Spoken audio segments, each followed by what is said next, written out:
Listen up, folks. If you're tired of the same old generic drinkware, wallets, knives, it's time to step up your game with Bourbon Mountain Productions. Get that shit out of here. That's right. We're talking custom laser engraved tumblers, badass knives, leather wallets, and more. All personalized your way. Birthdays, weddings, corporate gifts, or maybe you just want to flex on your friends with one-of-a-kind design, we got you covered. And let me tell you, this ain't no cheap, slap-together nonsense. No. Bourbon Mountain Productions uses high-quality material, precision engraving, and, most importantly, bourbon's blood, sweat, and caffeine-fueled determination to make every product perfect. Big emphasis on that caffeine fueled, by the way. And the best part, you can design your own custom piece right now at bourbonmountain.com.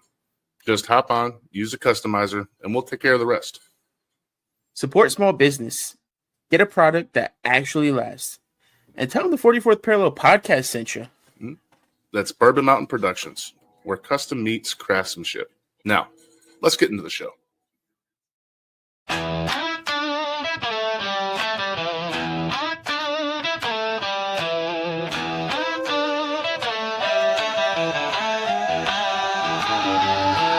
Goody on the call, bourbon with the ball, motors roll, fist fly, footballs fall. Welcome to the 44th, now let's settle it all.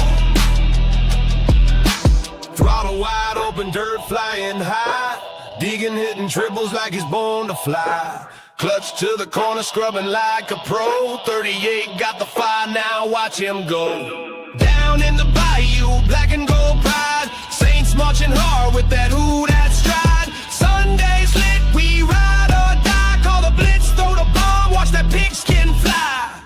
This is the 4-4 fighter fall, breaking bones or rushing the ball. From the cage to the track to the Superdome, call we bring the smoke, bring the pain. Goody and bourbon running the game. Tattoo champ with the rainbow mane, Sugar Sean swinging, leaving legends in pain. UFC lights, blood on the canvas, one punch knockout, now they can't stand this. Fantasy kings and first down dreams, commentary crisp like your game day wings. 44th crew with the takes that sting, you ain't tuned in, that's a cardinal sin. 3 sports, 2 hosts, 1 mic. From motocross tracks to MMA fights, from NFL Sundays to Thursday night lights, it's Goody and bourbon riding the hype.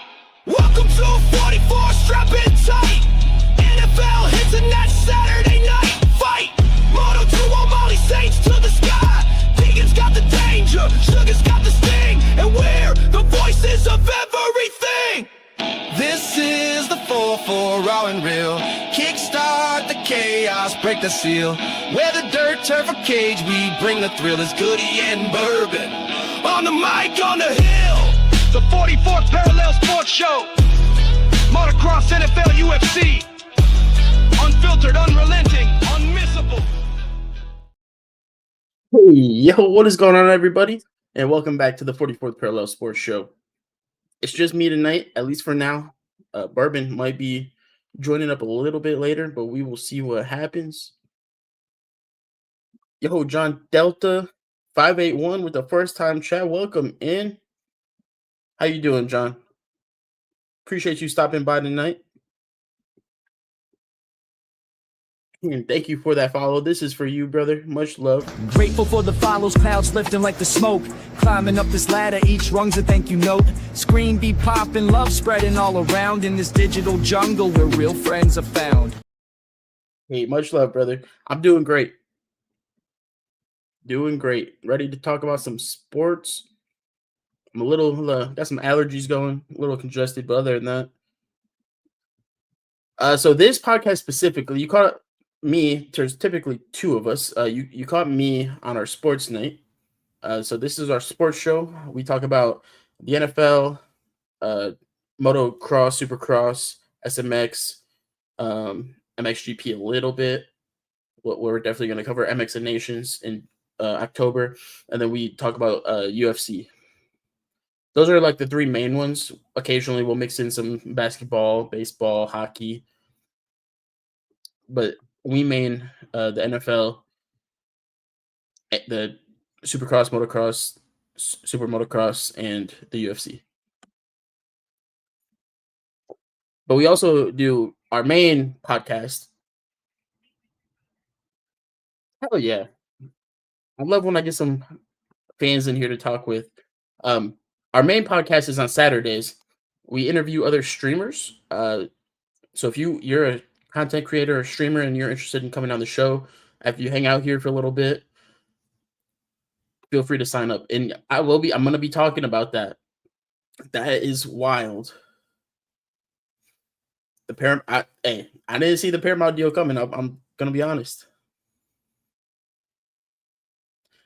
It's gonna be huge for us fans though, because man, them pay-per-views be expensive.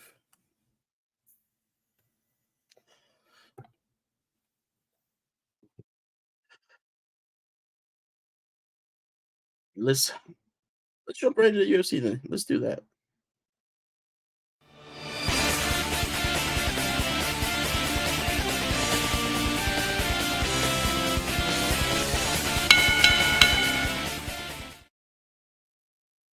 Alrighty. So yeah, the UFC signed a 7-year contract with Paramount Plus for $7.7 billion. We've heard a lot of mixed things about it. I think most fans are definitely excited about it. Bear with me. Here we go.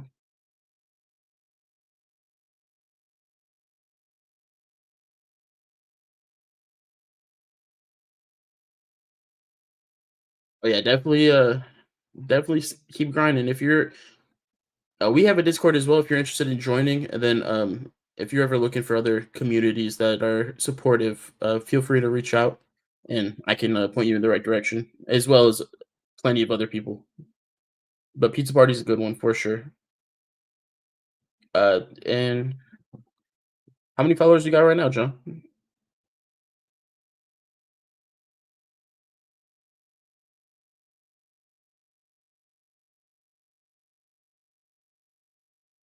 We're gonna let me see.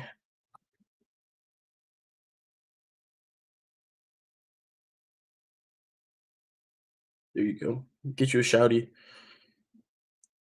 guys. If you haven't already, follow John Delta. Seems like a really good guy. Don't really know him. This is our first time meeting, but he's on that grind for 50 follows, and he's in Pizza Party, so that's automatically a good follow.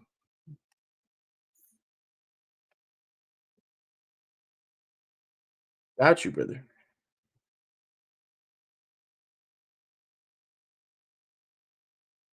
Yo, Corn, what's going on, brother? Appreciate the check-ins, guys.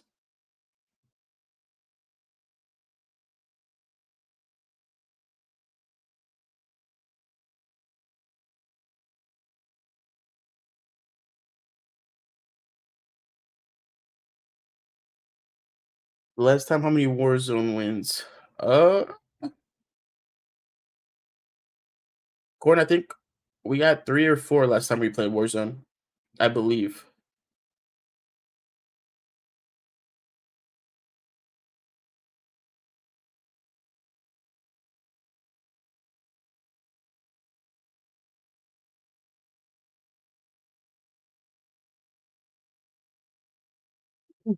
We were second and third on a few other ones.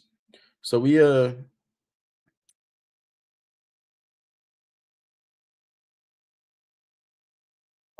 you tuned in when I was getting that get back against the okay. I forgot about that. Okay, no, we only had 2. I completely forgot I played with Mater Monday. Yeah, I clutched that out.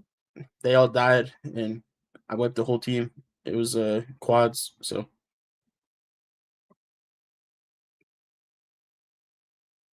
yep. Yeah, I kept doing that. And then that team and us ended up being the last 2 teams, and the rest of my team ended up dying. It was Mater and 2 randoms. and I ended up wiping that team for the win.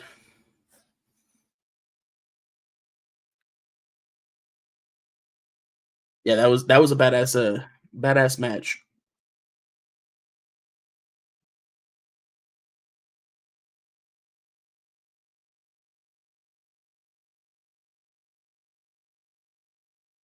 What's going on, baby Nova? Welcome in.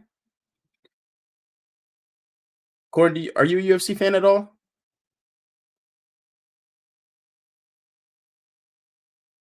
I'm doing great, baby Nova. Running solo tonight for now, at least.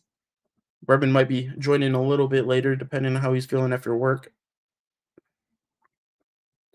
I want Habib to be back. Appreciate that, baby Nova. Hey, you never know. Corn? What do you think about the new Paramount Plus deal with the UFC? 7 years, $7.7 billion, starting in 2026. No more pay-per-views. I think that's kind of clutch for the fans. Yo, John, imagine Habib at the White House. By the way, do you prefer John or do you prefer Delta, or does it not make a difference to you?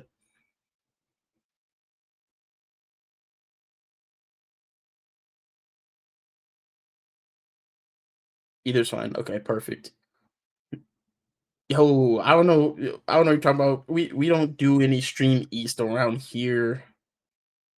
Stream what? No.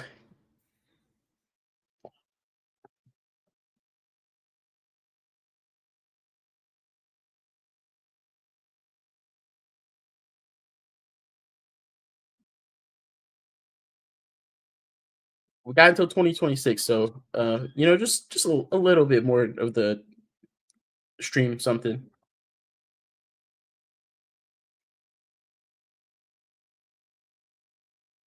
Right. Exactly. Exactly, John. Never. Never ever.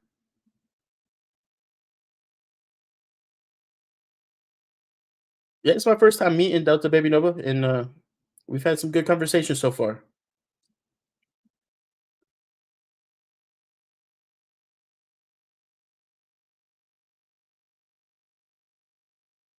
Yeah, I'm actually pretty excited. I'm hoping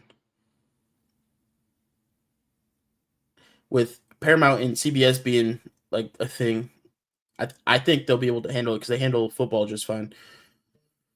So should be interesting. And yeah, WWE going to ESPN, which is didn't see that coming. Especially now that UFC and WWE are both owned by TKO. But hey, ESPN is ESPN, I guess, right?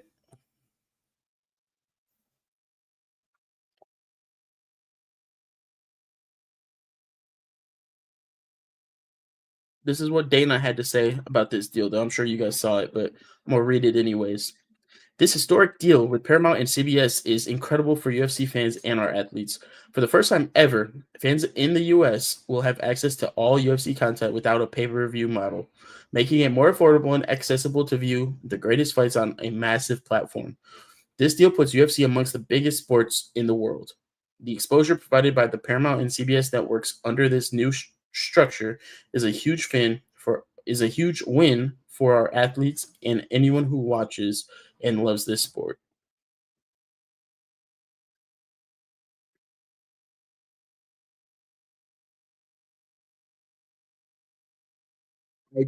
I will say, I did see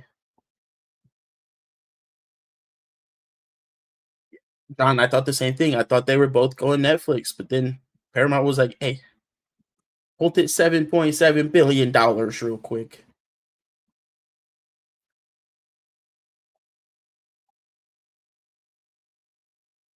Yep, exactly.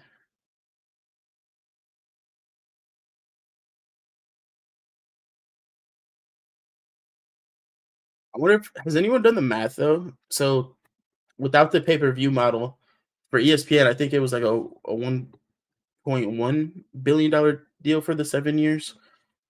I'm sure the Paramount is probably marginally larger. But I'm curious with the pay-per-view model what they made in the 7 years with ESPN.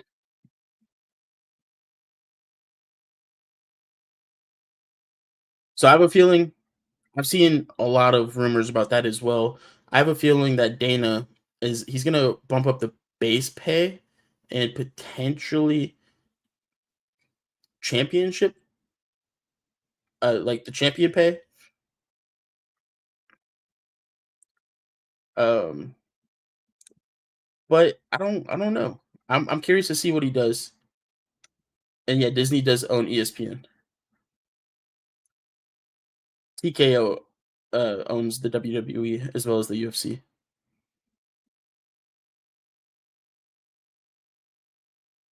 But I have a feeling that he's gonna like maybe increase bonuses a little bit, and then he's gonna bump up like the base pay for the younger fighters, and then increase the championship pay.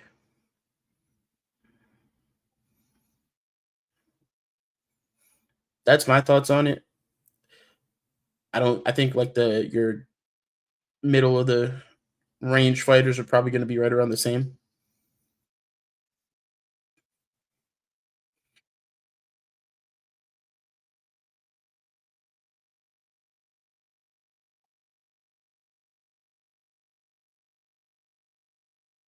I will say I am extremely excited for the fights this weekend.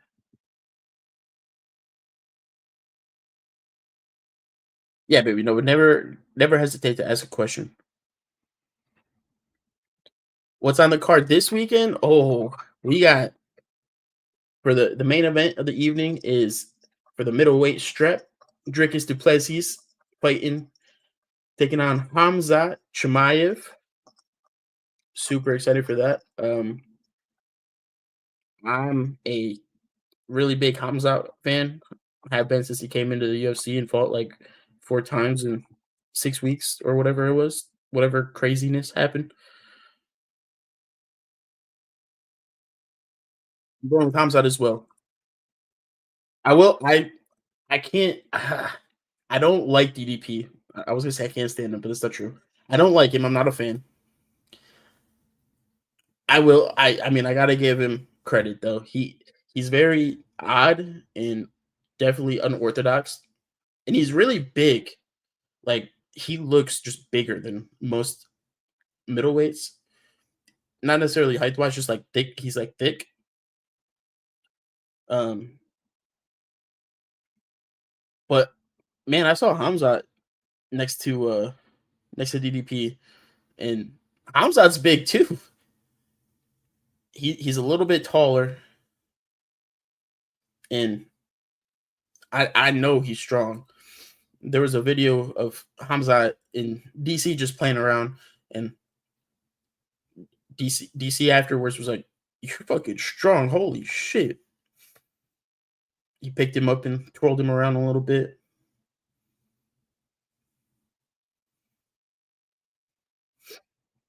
Honestly, I think Hamzat, like stylistically, is. I think he's more technical all around. I think he has better boxing, wrestling, grappling in general for sure. But I think his boxing is better than DDP as well. DDP is just he's unorthodox. He throws weird. He like basically charges you, runs at you, and just throws punches, and he has some power in his hands. But he's not like super technical when it comes to anything. Like his jiu-jitsu is not technical. He'll sneak in a choke occasionally. Um, that's how he beat Izzy. Snuck in that choke. Izzy kind of gassed himself as well, but regardless, DDP was able to sneak in that choke, and I think Izzy was winning that fight up until that point.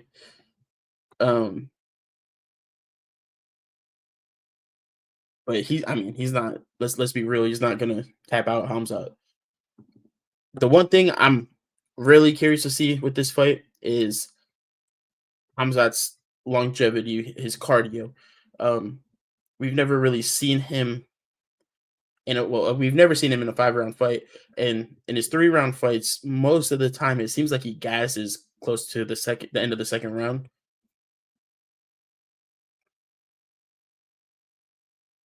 I think, I mean, I'll be honest, I don't know if it goes past the second round. Hamza really is that good. Like what he did to Robert Whitaker was fucking crazy. But I'm very curious if DDP is able to make it through the first couple of rounds. I'm curious to see how Hamza adapts.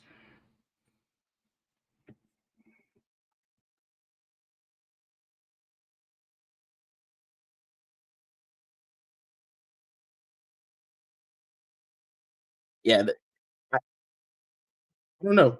Like so in the fights that I feel like he's gassed at least a little bit would be the Usman fight, which I know he wasn't 100%.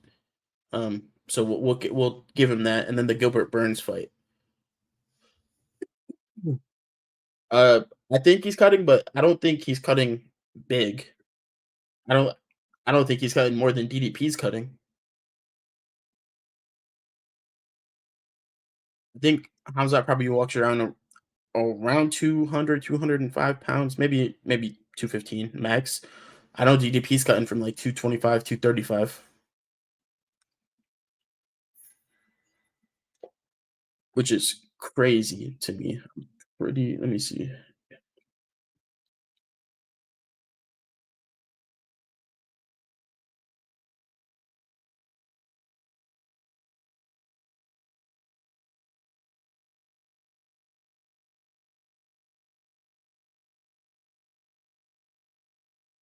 Yeah, so outside of fight camp, DDP walks around at about 225 to 230.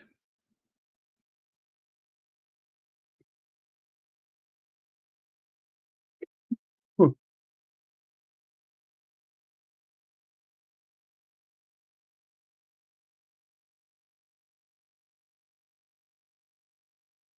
Then apparently Hamza walks around right around the same, which is actually kind of surprising to me. So yeah, apparently Hamza is also walking around at 225, 230. So yes, he's definitely cutting if that's true.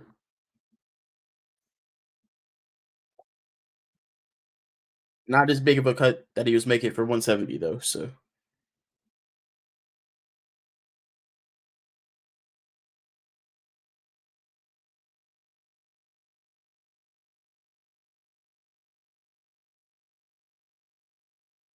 I love Hamza's energy, especially like his post fight press conference or post fight interviews in the cage.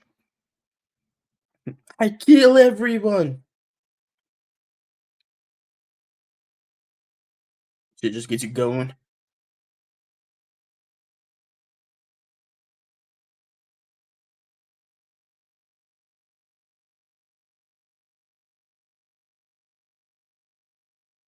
I think DDP is done as well. I don't think he gets past Hamza, but never say never. Just like I said, what Hamza was able to do to Robert Whitaker, and I know Robert Whitaker is a little older at this point and not the same fighter he was.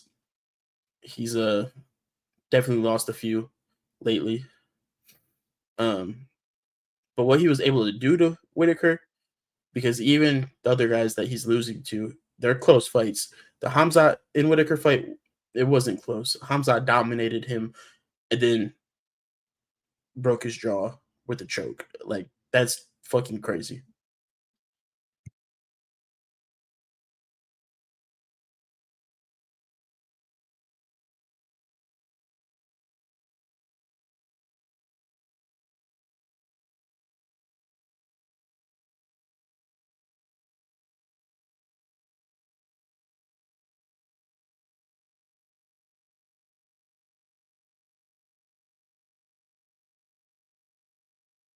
And then the co-main event is a featherweight bout. It's Aaron Pico making his UFC debut. He's fighting Lerone Murphy. I think this should be a pretty good fight as well. Larone's last fight was a unanimous decision over Josh Emmett earlier this year. He's won. He's 16-0. He did have one no contest or draw rather, which was his first fight in the UFC back in 2019. So since 2019 in the UFC, he is undefeated.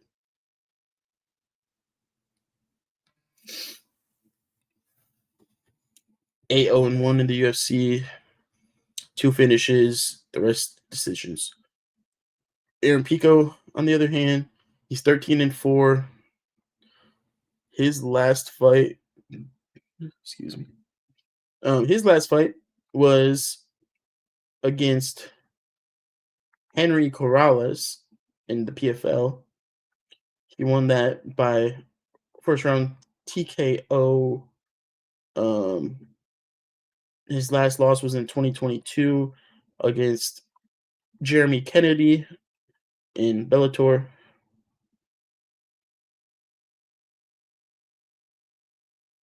He has 4 losses in his career, all of them by way of finish. His last loss to Jeremy Kennedy was due to an injury. Then he's been knocked out twice and submitted once with a guillotine.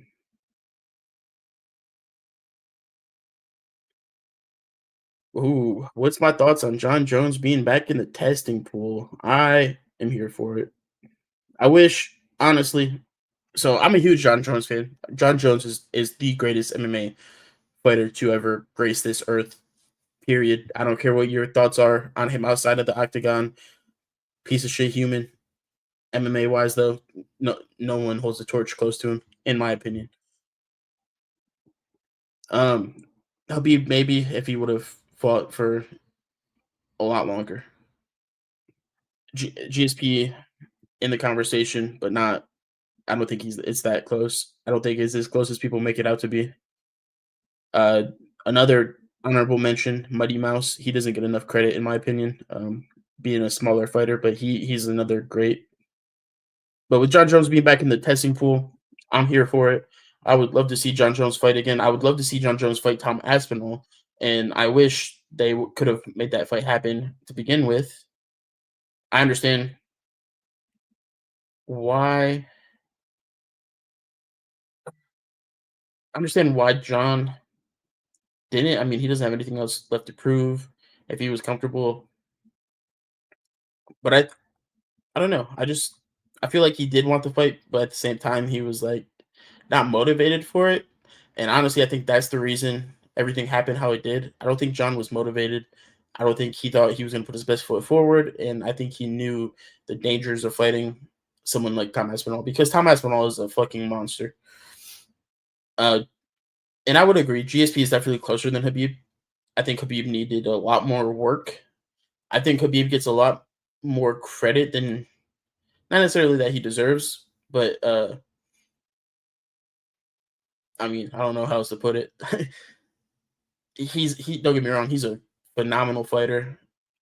He's barely ever lost a round in the octagon, but he had a ton of not UFC talented fighters. Don't get me wrong, he cleared out the lightweight division for the most part. But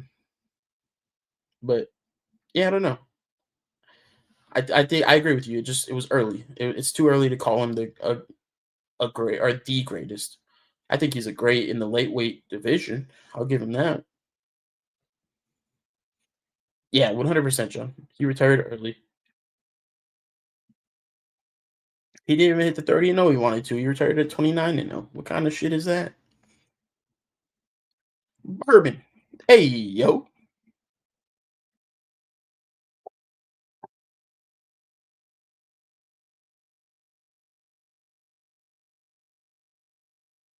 See, I think John beats Tom as well. I I really do. Most people don't think that, and I understand why. I mean, Tom really hasn't been challenged, honestly. but he also hasn't fought John Jones. You know what I mean?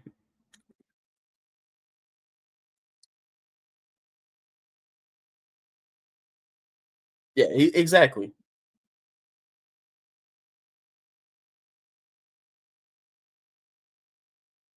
And the thing is, there isn't anyone like John Jones. You got to fight John Jones to fight someone like John Jones.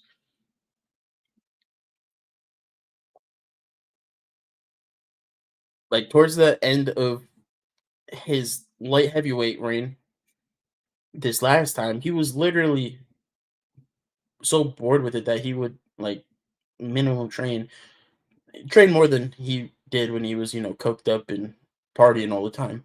But he would train not that seriously and then come in and fight the fighter he was facing with their style and still beat them. It was close fights, don't get me wrong, but John would still get it done.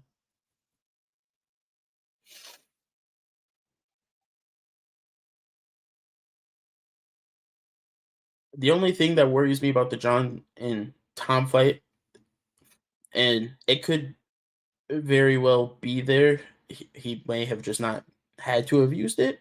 He looked really slow, and John has never been like a super fast fighter, but he looked really slow in the Stipe fight.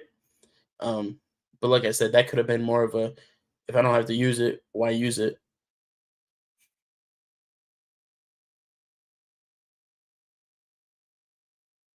Because that let's be real, that fight wasn't even close.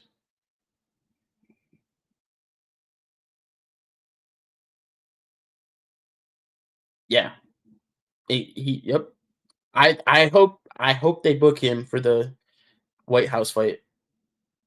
Right now, Dana said it's not happening, but I think Dana is also just trying to stir the pot, and he's probably a little butthurt that he promised the fight would happen and then it didn't happen. Exactly. Dana says a lot.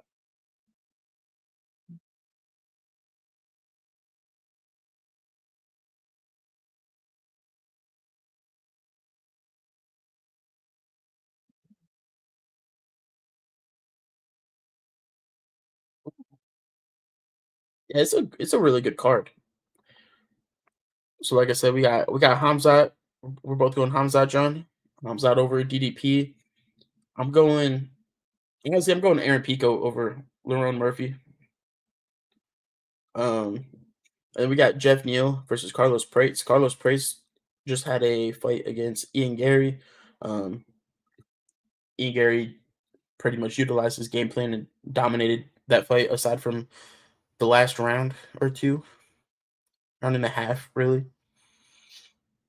Um, Jeff Neal,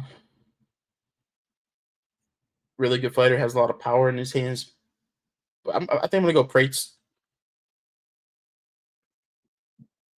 And then we got Jared Cannonier versus MVP Michael Venom Page. I'm going MVP. I don't think the wrestling threat is there from Cannonier to stop MVP. And MVP's that dude is just so fast. He just in my opinion, Ian Gary fought a perfect fight against him, utilized the wrestling, utilized his game plan, and that's something Ian Gary has gotten really good at. It is gonna be like Adesanya versus Brunson. The only difference in that is Brunson had wrestling, he just didn't really use it.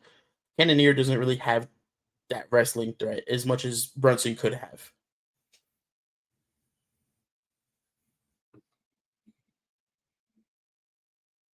Then we got Tim Elliott fighting Kai Asakura, who his last fight was getting rolled over by Alexander Pantoja for the bantamweight, or not bantamweight, flyweight strap. There we go. Hmm. Yeah, Brunson's wrestling style is definitely odd. He's kind of a lay and pray. But hey, I mean blonde Brunson, built different.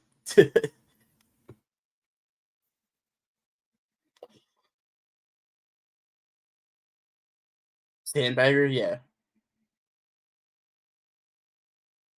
It's always I've always thought it's funny because Derek Brunson, he's like built real thick dude. Looks like he'd have some power in his hands, and then he just lays on him, and you're like, oh, that's not what I was thinking was gonna happen.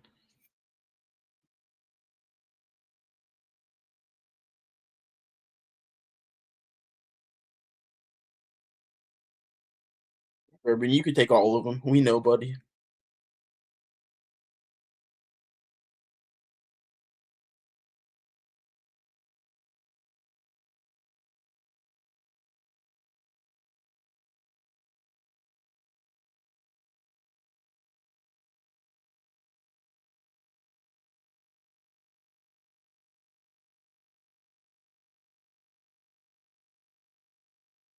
Exactly. What he lacks in technique, he makes up for in just laying on him.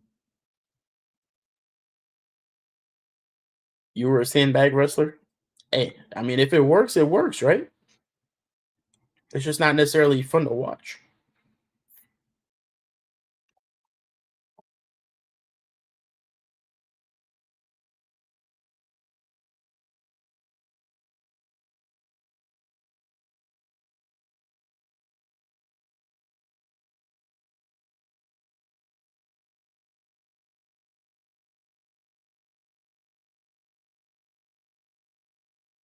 Sandbagging life. Heard that.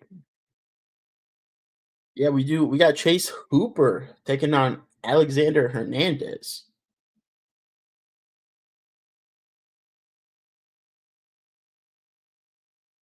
Hey, Chase Hooper has turned it around.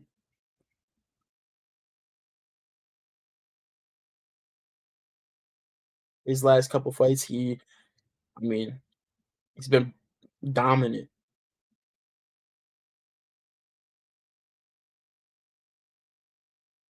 Pretty much ever since he moved up to 155, I would say.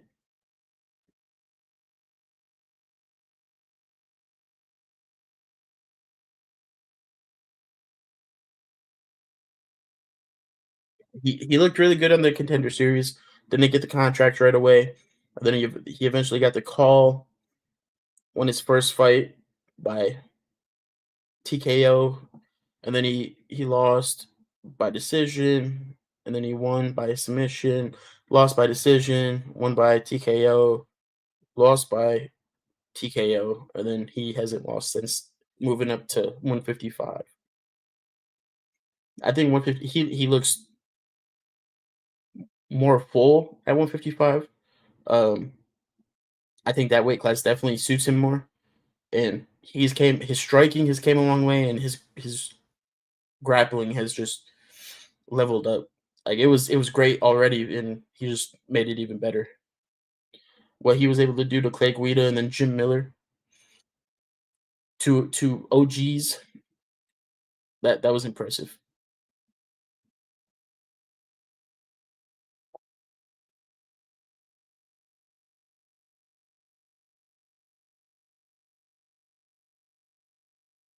I don't think Alexander Hernandez has anything for him, to be honest. Um, I mean, he could catch him for sure, but I think I think Chase is able to get to him and grapple and gas him out, potentially finish him.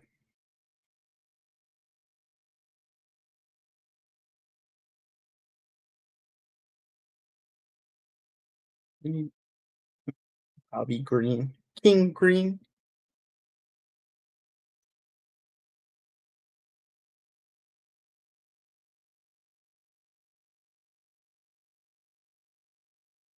Yeah, I feel that though. Sandbagging life.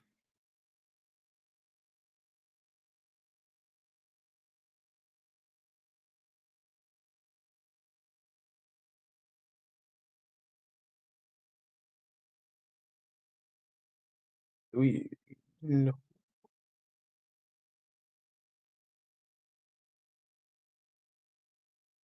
Oh, this is a little decent fight night coming up as well.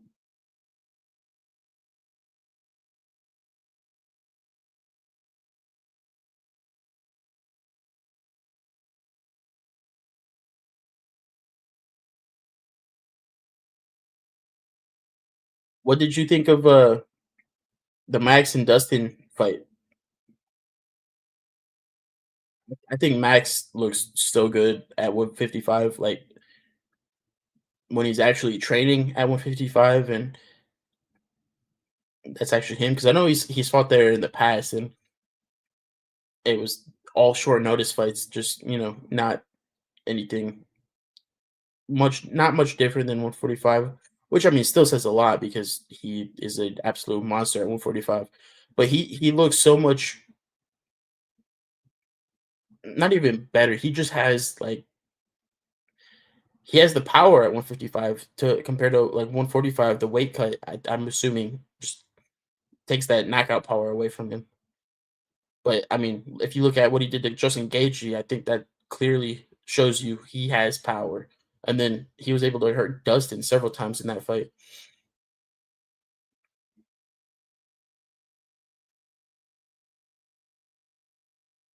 He literally made Dustin clinch up at the end of the fight because he was like, "Oh no, I'm not calling out like Gaethje."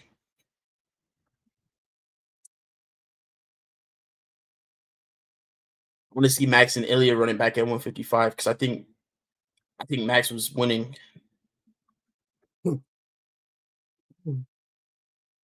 Oh, you don't find them entertaining? That's crazy.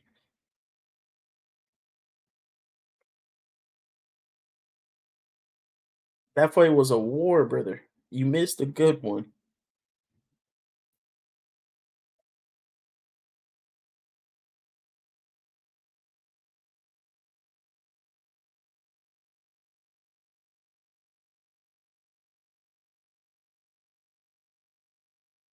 I'm a huge Max Holloway fan personally. I think his striking and I don't know, he's very active. He throws a lot of punches, and his striking is just really, really good boxing wise. Dustin also has really good boxing. Um, but happy to see him, go out on a shield and be able to do whatever else he's doing with his hot sauce and whatever else he got going on. I'm pretty sure he just came out with the liquor as well. I think like tequila. I think he came out with tequila or something like that.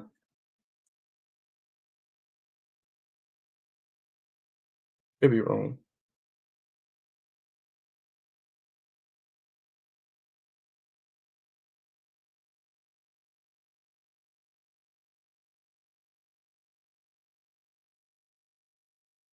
No, he came out with a bourbon. Okay, I lied.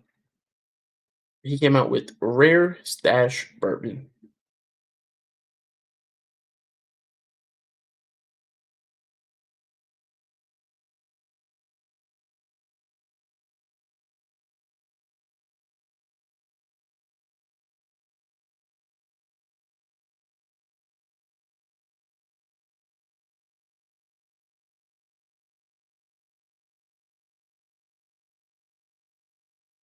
Wonder if this is any good.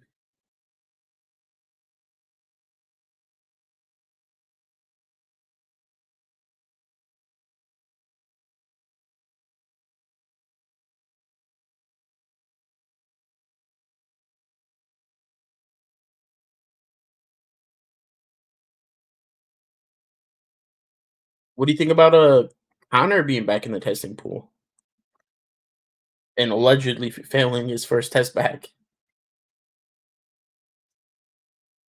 All right, I got you. I'm gonna draw you to Max Holloway right now. Max Holloway. He's from Hawaii. He's a Hawaiian. I'm sure you know that.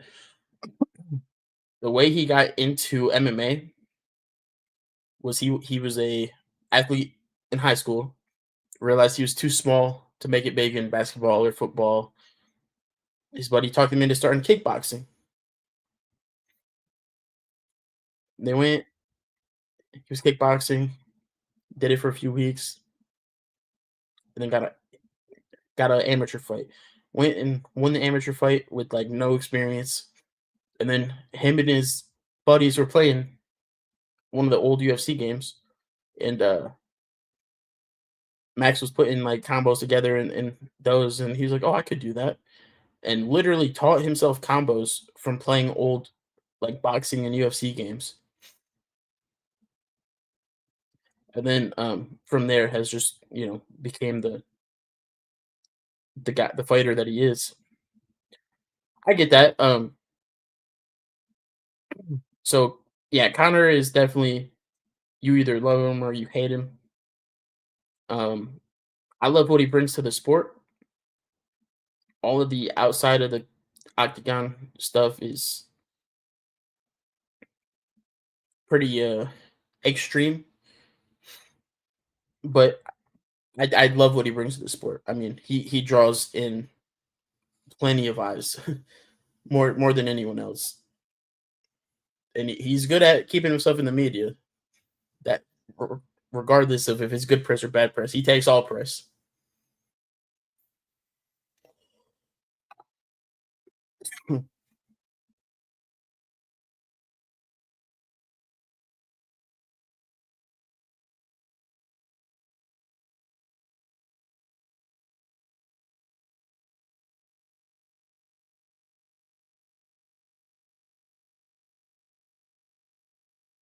You're an old head.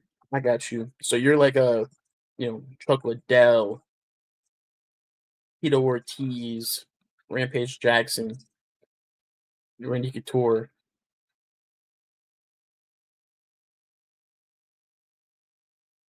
Anderson Silva, or we can go way back, go like Don Fry, Hoist Gracie. Yep, started watching since UFC 1. Hell yeah. Hoist Gracie, right there.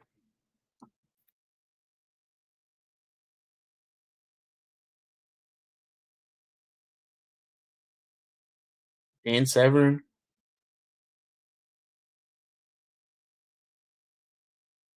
King of the Cage. Okay. The lady in pink. What is going on?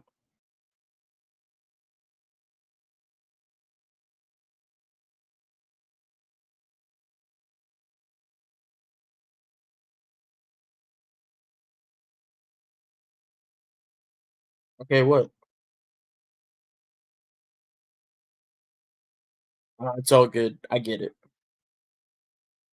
You're busy. No worries. All right. You're here now. That's all that matters.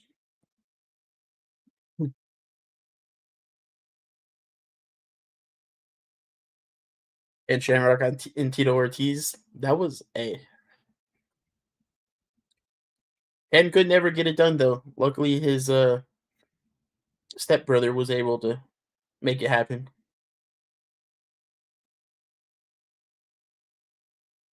All right, yeah, you get some grub bourbon. See you soon.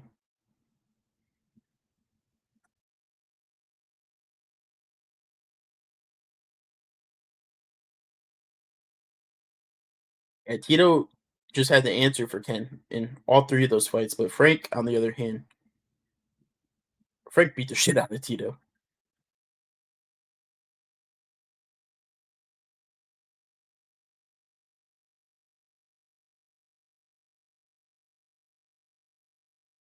And then the Chuck and Tito was another, iconic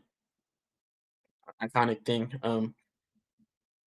From teammates, training partners to enemies. Then, I mean, Chuck just, until they were almost 50, Chuck just mopped the floor with him.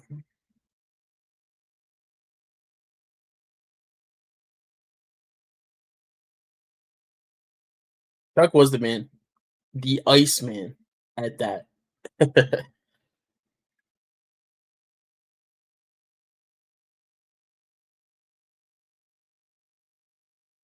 Yeah, absolutely love Chuck Liddell.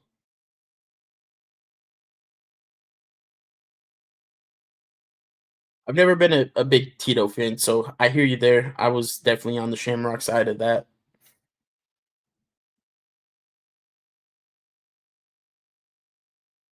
It is a good conversation, Nova.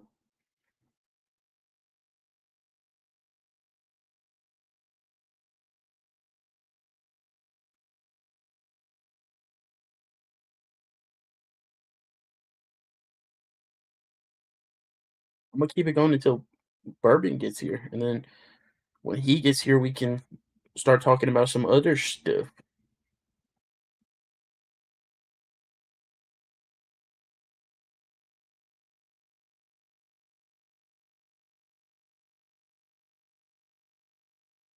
Who's the true great overall?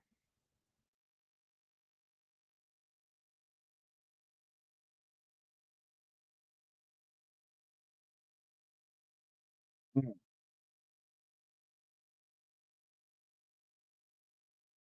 You talk about the man that never fought in the UFC? Is that who you're talking about? Yep. Yeah. Fedor Emelianenko.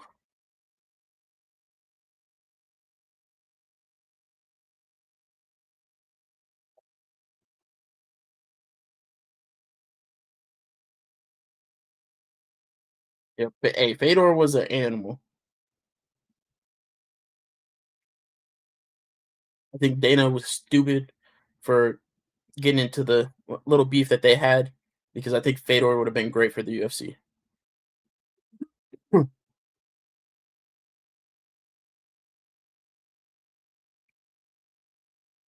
Brother, Fedor would have dog walked Brock. Honestly, you want to know who I would have loved to see Fedor fight? Cain Velasquez. Prime Cain versus Fedor. Whew, that would have been a good fight.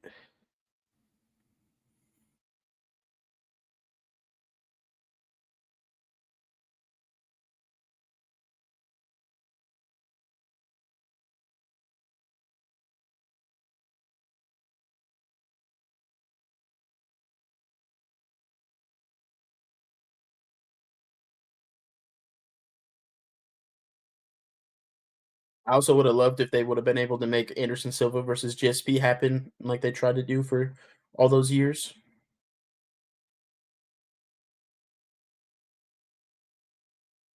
Yeah, so my thing with Brock, right? If he didn't go to the WWE and do all that, if he focused on sticking with the wrestling and learning how to strike, he could have been a absolute. I mean, he was an animal for what it's worth, but he was definitely lacking skill wise. He was just a monster and was able to utilize his strength in wrestling. His biggest downfall in MMA is he didn't like to get hit, and his striking ability wasn't all too hot. He had some power though, because I mean, dude is a fucking monster, but definitely lacking in the striking department, as well as I mean, jiu-jitsu, which he got there eventually. I feel like towards the end of his run, his jiu-jitsu was finally where he could at least defend, and I mean, he could catch you in some stuff. He got the that Kimura finish.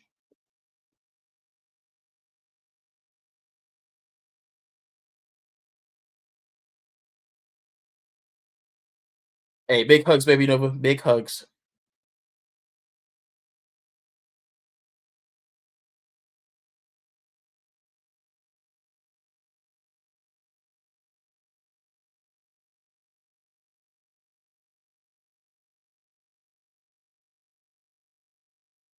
Yep. Yeah, Rampage did say that.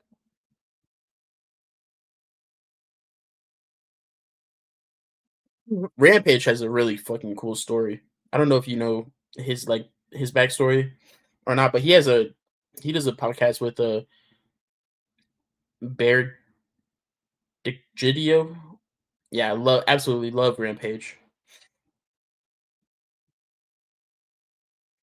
Um, they bring a lot of cool people on their podcast. They've had Chuck, Tito, uh, oh, Frank, Shamrock, um, so many. Tank Abbott, so many people. Oh yeah, especially when he rips doors off the hinges. Apparently, him and Rashad are supposed to run it back in boxing.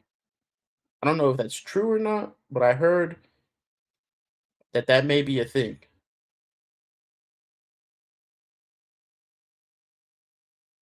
Maybe no, but that's not stunts. We're talking about UFC, not WWE. Huge difference. This is all real, raw.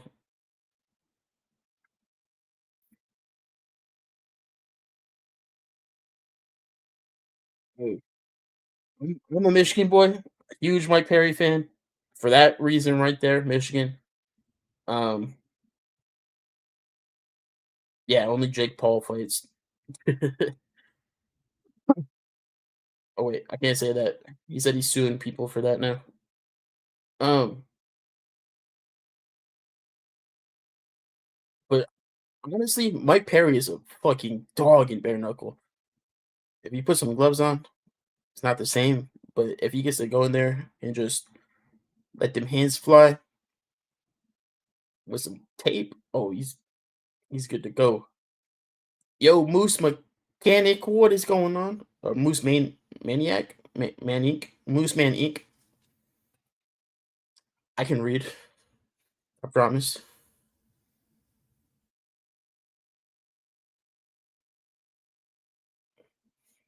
You heard? Sorry for butchering your name. You know, it happens to the best of us. Hey, we're just out here talking about some UFC. It's our sports show tonight. Bourbon should be joining me here in next couple of minutes, 5, 10, 15 minutes from now. We should have the other big bearded man up here.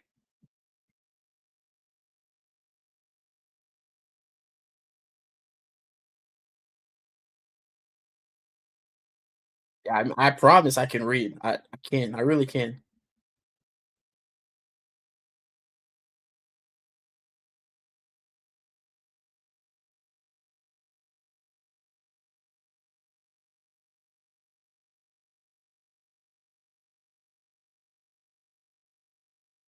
You have a friend someday? He might make it to the UFC? Hell yeah.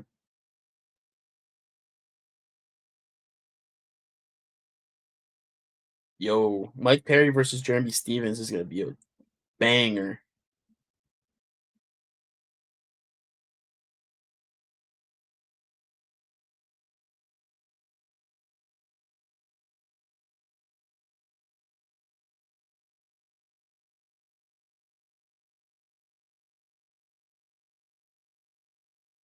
Jeremy Stevens actually looked really good in bare knuckle. I was pretty impressed.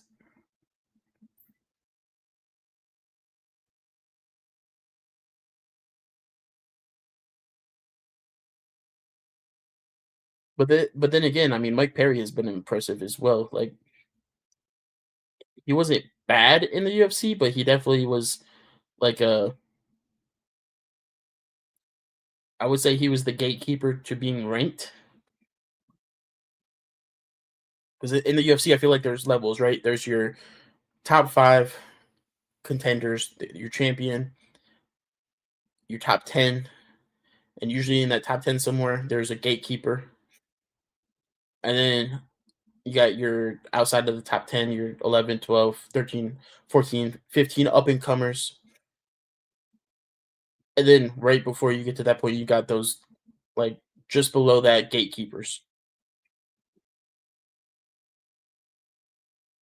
Yeah, dog.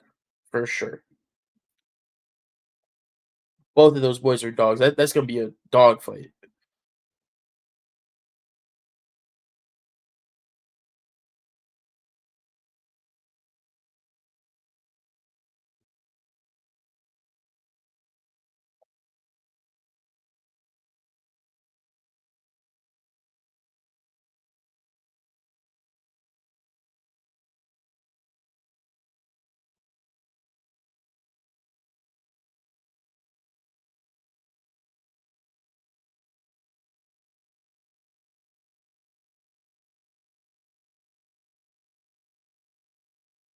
I will say one thing about Big KFC now that Connor has his stake in it. That whole him and Mike Perry thing was pretty funny.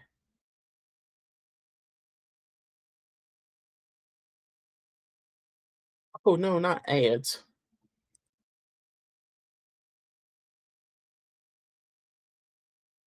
Yo, Salty.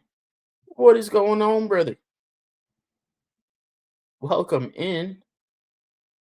How you doing tonight? It is hump day.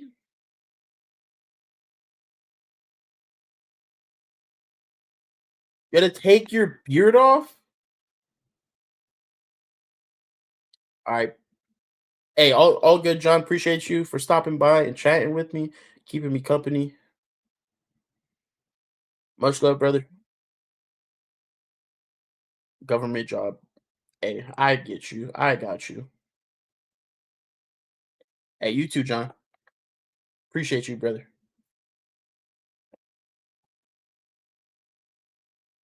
BRB gotta get the dog. It's thundering out.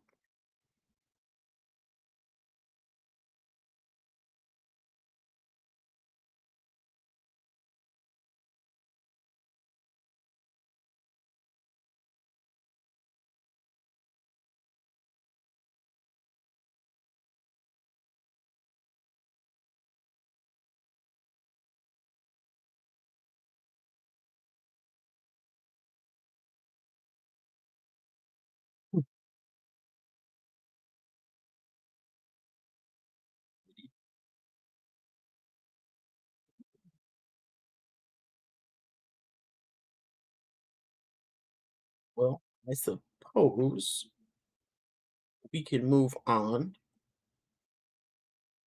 So I'm gonna give you guys the option. We either have the NFL. We just had preseason week 1. We got preseason week 2 coming up, or we can jump into motocross. Whatever you guys want to hear me talk about. Like I said, Bourbon should be joining me shortly. So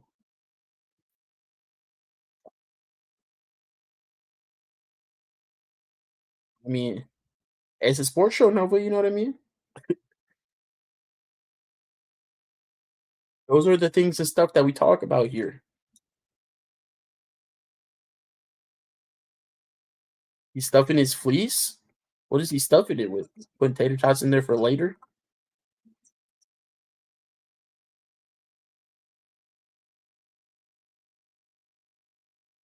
Are you gonna eat those? I'm saving them for later. Calm down, Napoleon Dynamite.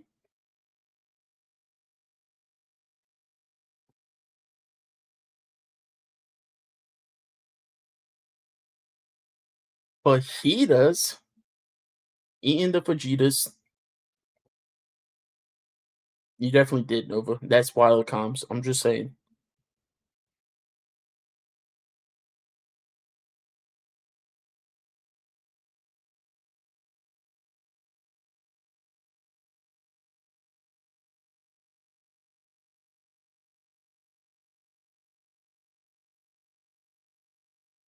But you tell him I said to enjoy those fajitas.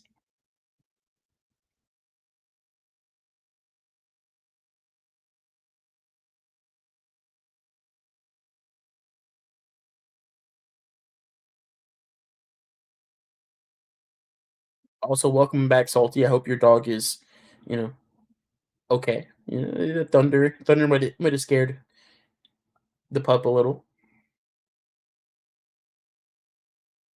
What kind of dog do you have, Salty?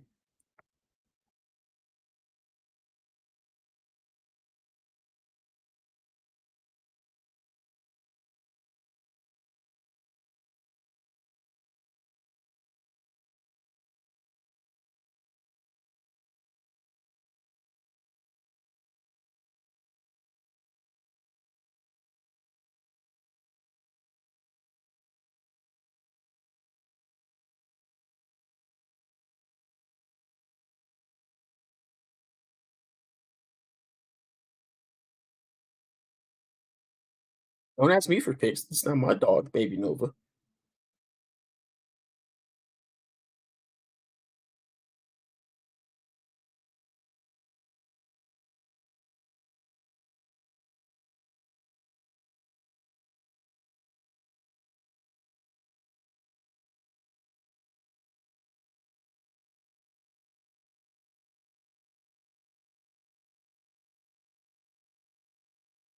It really is regular at their house, and they're so good. So I understand why.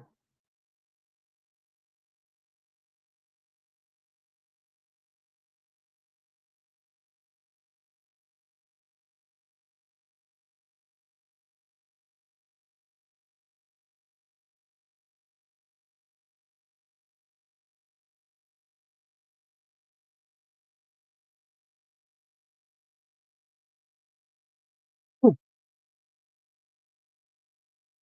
Hmm.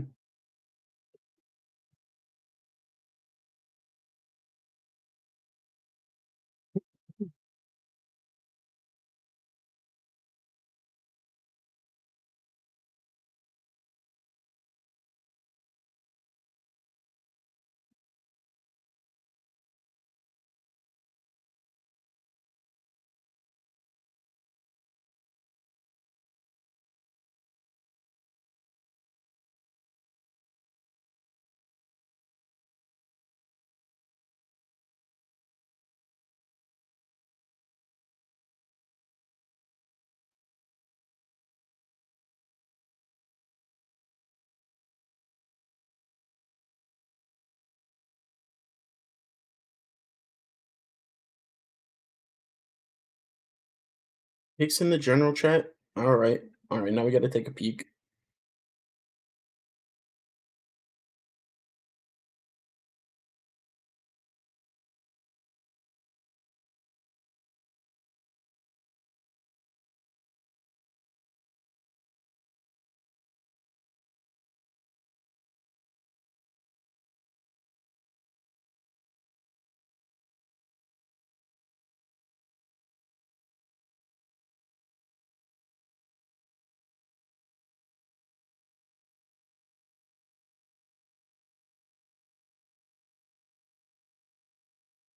All right. Oh, cutie.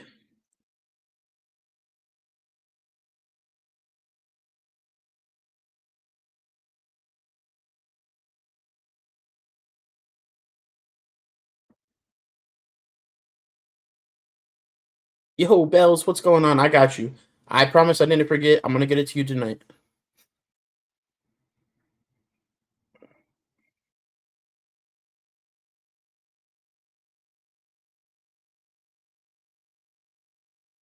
Um, hey, we're doing great, Bells. How are you? Actually, I might. Let me see. I deleted it. Dang it.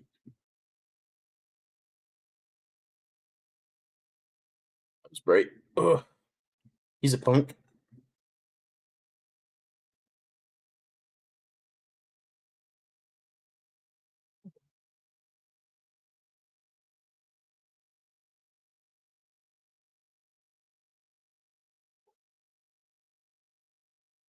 This is my punk right here.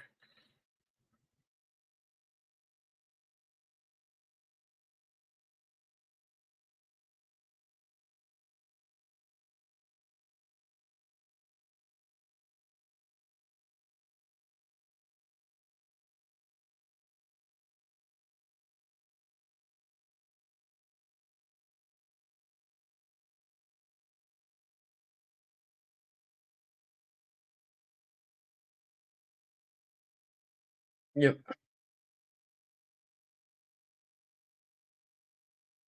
That's my little dog.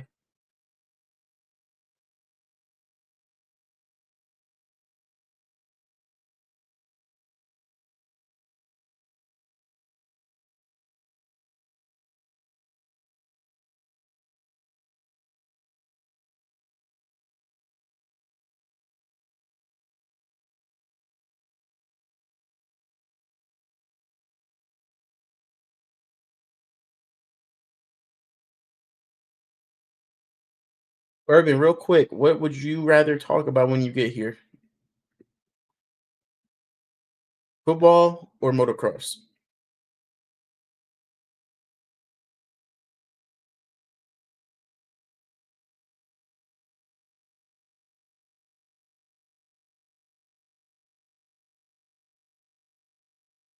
You think Bourbon's gonna want to talk about Burton says he wants to talk about football.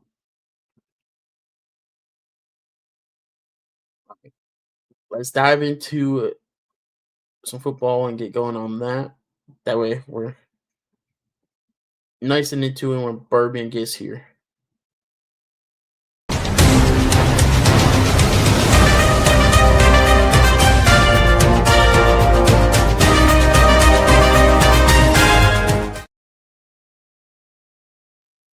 Alrighty. Football is back, everyone. Let's go.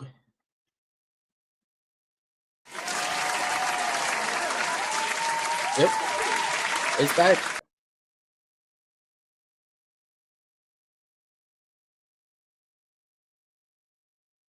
With that being said, I don't know what we're doing for a quarterback, guys. To be honest. Guys, appreciate those check-ins. So we had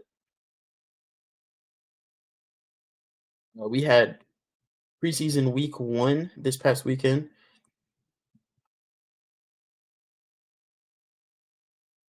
This up here for you guys. I need a whole new team again? That's crazy. Come on, don't do me like that, Bourbon. It's not that bad.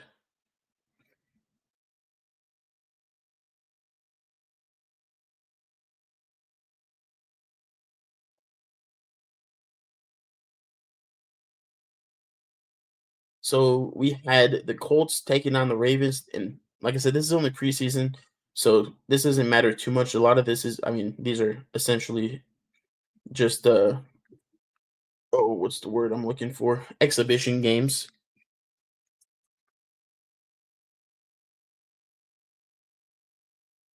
Most teams hit their starters. Some of them will play them, but usually not for long.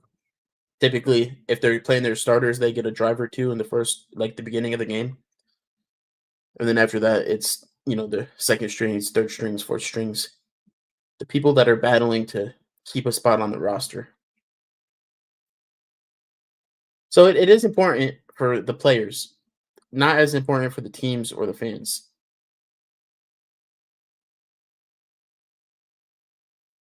So we had the Colts taking on the Ravens. So the Colts, they did play Anthony Richardson for a second. He was 2 for 3 on the day for 21 yards. No touchdowns, no picks. He did take a pretty big sack. So he did actually have to come out of the game a little earlier than they were hoping. Which you hate to see that in the preseason.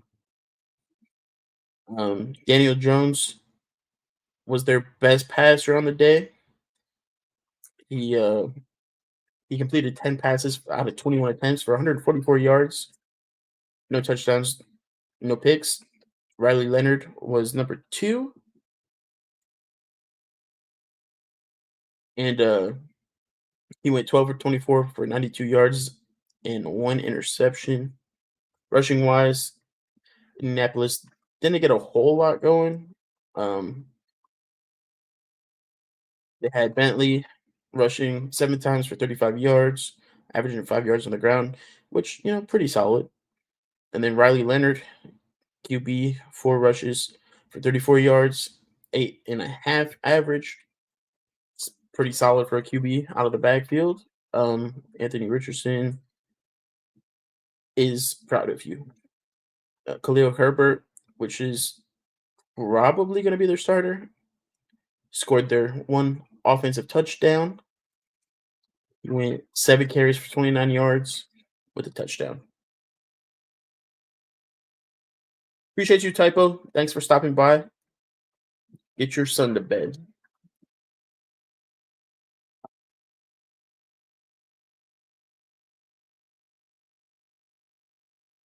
Receiving wise, they didn't really play anyone.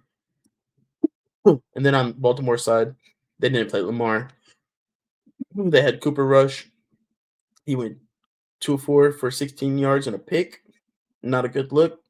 And then Devin Leary, 3 for 12, 43 yards and a pick. Also not a good look. Rushing wise, they had Keaton Mitchell, 9 carries, 68 yards and a touchdown. Dearness Johnson, 18 carries, 57 yards. Rasheen Ali, 9 carries, 37 yards and a touchdown. And then Devin Leary, Mr. 3 and 12, had 6 carries for 15 yards. So there was no passing touchdowns in this game, by the way.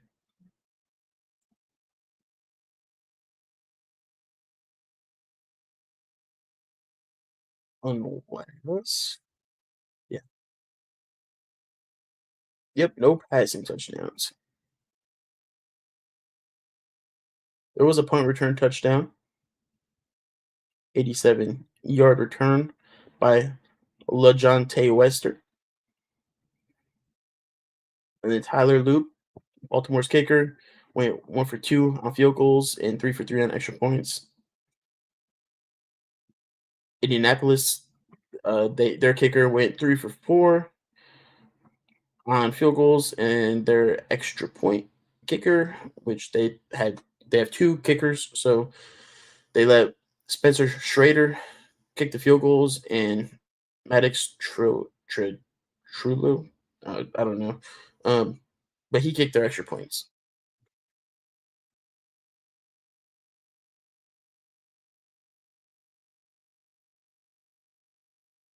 Oh, speaking of kicking, the NFL record was broken in preseason week 1.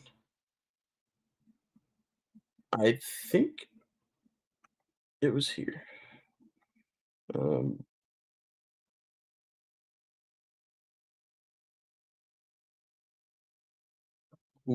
did it? Who did it? Who did it? It wasn't Dolphins. It was the other Florida team, I believe, which would have been here.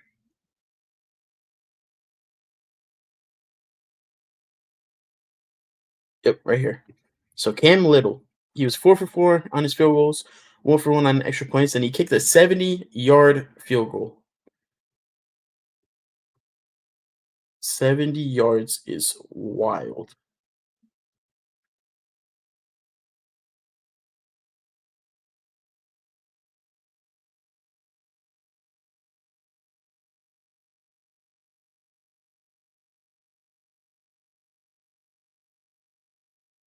The previous record before that was 66 yards set by Justin Tucker. So that's 4 more yards. Medusa, how are you doing? Appreciate the check-ins. Stopping by.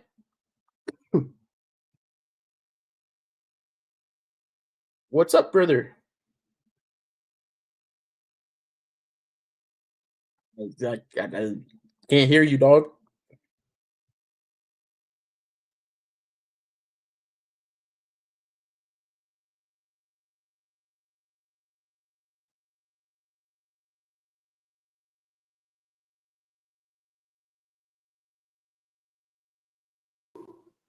Who about now?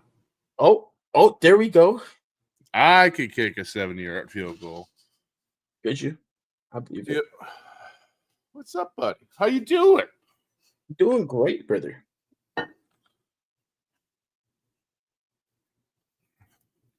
You ready to talk about some Lions and Saints? Sure. Let's do it. Let's talk about how the Saints ain't going to do diddly squat this year. Whoa. And how the Lions are going to struggle, but they're going to take it all the way. Oh, I heard the Lions. I heard their first team offense and defense just put belt to ass on Miami in their joint practice. Yeah. Actually, I'm going to be honest with you. I haven't heard anything about football, so this is all new for me. Well, welcome back to the sports show, brother. Yep. It wouldn't be me if I knew what I was talking about. So the Lions actually started the NFL season playing the Chargers 2 weeks ago in the Hall of Fame game. They lost 35-7. But they didn't play any starters or anything. It's just preseason stuff. Okay. Last week they played the Falcons. They ended up winning 17-10. Kyle Allen had a hell of a game. He was 7 for 8 passing, 120 yards, 2 touchdowns. Finished the game with a perfect passer rating. Hendon Hooker also looked pretty solid. A lot shorter passes, but he went 7 for 10 for 38 yards. Rushing wise, they didn't play anybody crazy. Jacob Saylor's 9 carries, 35 yards. Hendon Hooker, the QB, 3 carries, 27 yards. Pretty solid. Craig Reynolds, 6 carries for 15 yards. Jabri Small, 5 carries, 13 yards. And then Kyle Allen, 2 carries for 10 yards. Receiving wise, Isaac Tesla, which is the rookie they just picked up in the draft. He had 2 receptions for 18 yards and a touchdown. Jackson Meeks was 3 receptions, 78 yards and a touchdown. Ronnie Bell, 2 receptions, 26 yards. Tom Kennedy, 2 receptions, 14 yards. Jacob Saylors, also 2 receptions, 14 yards. And then rounding out, they had Shane Zylstra, 3 receptions, 8 yards. I heard Isaac Tesla is looking really good as well. So he might be a problem. Yeah, definitely doesn't look like he looks like he should be a quarterback. God.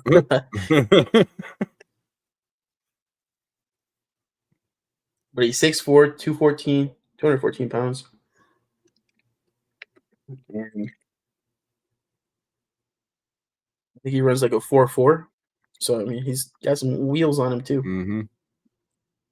Surprised all that hair ain't slowing him down. And if you cut it off, he'd probably run like a 4.3. Right.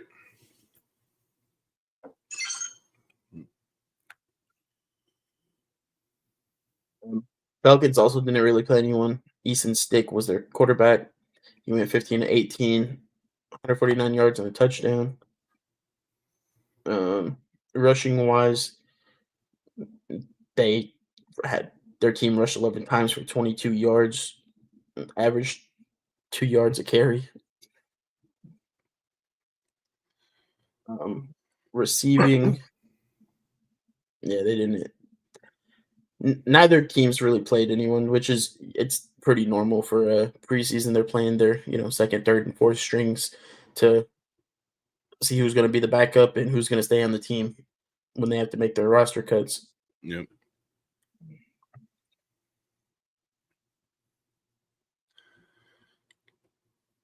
And then the Saints. Oh yeah. They ended up losing to the Chargers 13-27. Do you guys even have a first string, or is it just like random numbers for strings? Like there's just like it's like the so 7th string. We have a first string and everything but quarterback. Our starter is Tyler Shuck, Spencer Rattler, Jake Haener, ?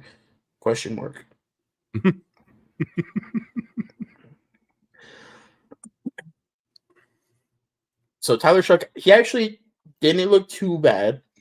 He was 15, 22, 165 yards, 1 touchdown, 1 pick. The pick he threw it did end up being a pick 6. He came out the very next drive, drove down the field, and then had a 54-yard touchdown.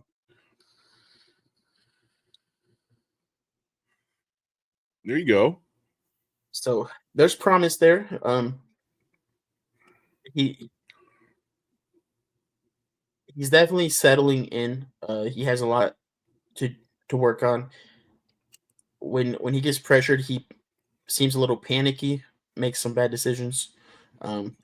Expected out of a rookie to an extent, as long as he can work on that pocket presence and hone in. I think we'll be all right. Spencer Rattler is probably the next closest to starting. He went 7 of 11 for 53 yards, and then Jake Kaner went 5 or 8, 41 yards and a pick. Mm.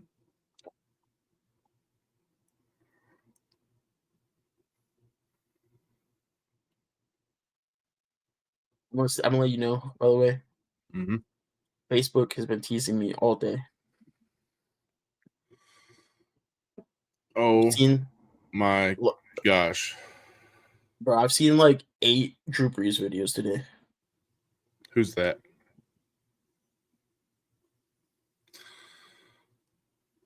No, I was talking about who's that in the chat. Me. Hi, me. And What's that's up, Grenadine? PYR23. Grenadine. Grenadine. Did you already speak about my preseason loss? Because I can't right now. I don't think we have covered that one yet. We have it. We're getting there now that you're here. Yeah, now that you're here, we can get into that after Goody's preseason loss. Yep. Mm-hmm. And his Make-A-Wish Foundation quarterback crew that he's got. I mean, there's 4 quarterbacks on the roster. One of them didn't get to play. He's probably going to be the starter. And then they're talking about bringing in Kenny Pickett, and bro, if they bring in Kenny Pickett, You're gonna be what? So pissed. I'm gonna You're be gonna so what? fucking pissed.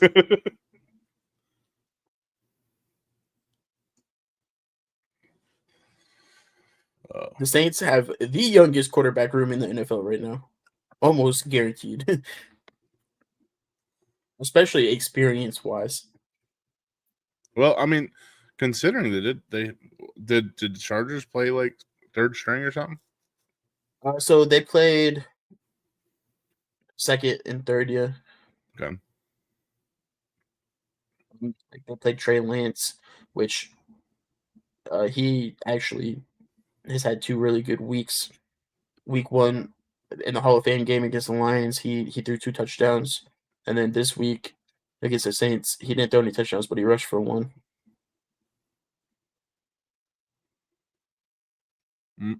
Man, that's what the games are all about, right? Confidence boosters. Yep. Which, happy that Tyler Shuck was able to get a touchdown pass out there and, get his Baby feet wet. Nova. Hi, baby Nova. How are you doing? Oh, that's right. All right, let's go talk about it. 30 to 10.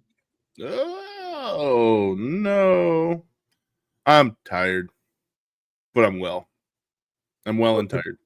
The main thing I want to point out about this game is they played Jordan Love, the Packers starting quarterback.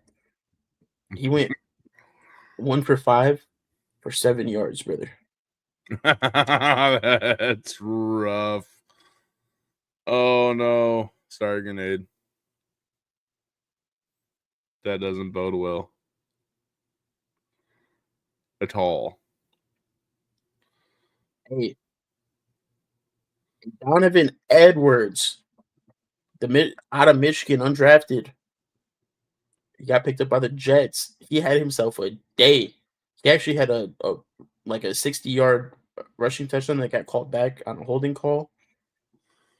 Oh. But hey, he was looking good. So they were about to put the whoop on Green Bay a little bit more, except for there was a holding call. Yep. Man. This is so Grenadine, who's gonna be who's your backup team this year?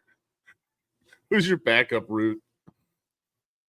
Well, we don't do backup. We aren't bandwagoners around here, all right? I mean, if you're a Green Bay Packers fan, you gotta be.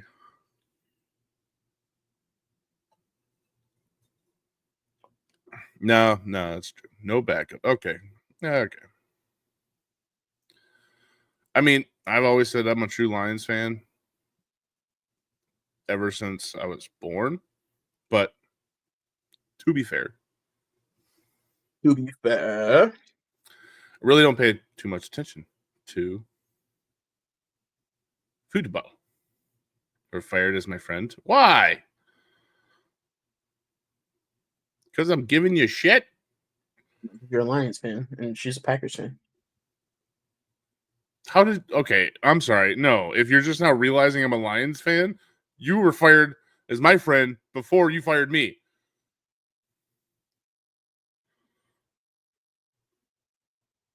I mean, all of the above, she said. Yep. Well, okay, so why am I just now fired? Why now is the time to bring it up? What's wrong with Aaron Rodgers? Baby Nova sounds like a hater right now.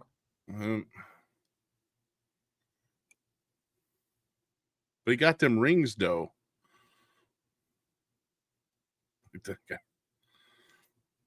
I mean, what about Tom Brady?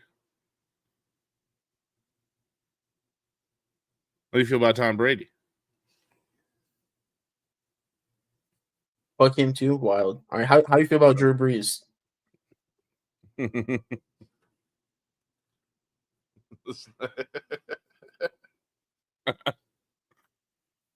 That guy owes me $10. If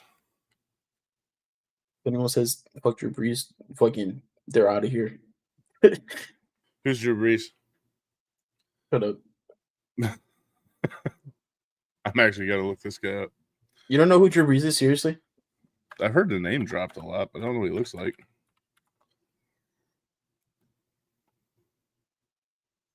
The guy that looks like an Aaron Rodgers wannabe.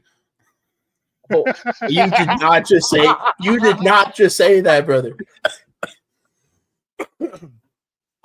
That's immediately what I thought of when I seen his picture. No fucking way. Actually, yeah. I'm just gonna go ahead and stand by it. That's absolutely fucking crazy.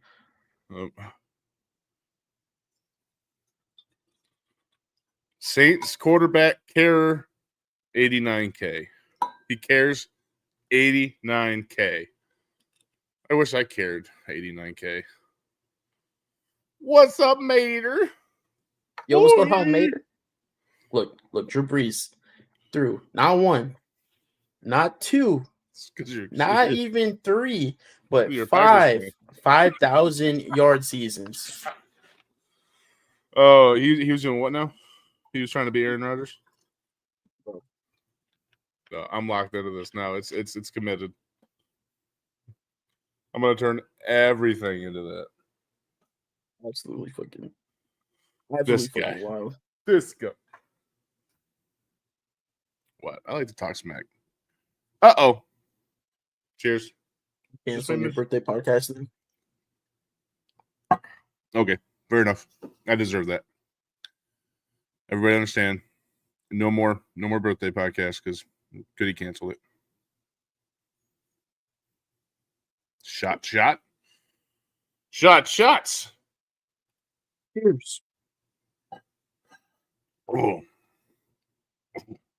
This is probably my What? No chance. Second favorite team, I guess. The Bengals? Yep. I don't really like. I don't like the Bengals as a team. I just like some of their players. Elm, what's going on with you? How's your day? And do you like the Bengals? Yeah, what's going on, Elm? Tired. Got out of work. I mean, that's like the best part of the day, right? When you get out of work? Yeah. Absolutely. Like, I have way more energy at work when I just finished clocking out than I do the entire day. When is my birthday? Well, sometime in October. We'll never know now because Goody canceled the stream. I canceled it, sorry. Yep. That's that's not the one I was talking about, though. I was talking about what we talked about last night. Canceling that. if it even happens to begin with. You said birthday stream. No, I said birthday podcast. Elm's a Bengals fan. Perfect. Let's go. There we go. See, we appreciate state-driven support here. Unlike Grenadine, who's just in it for the fame and the bandwagonness.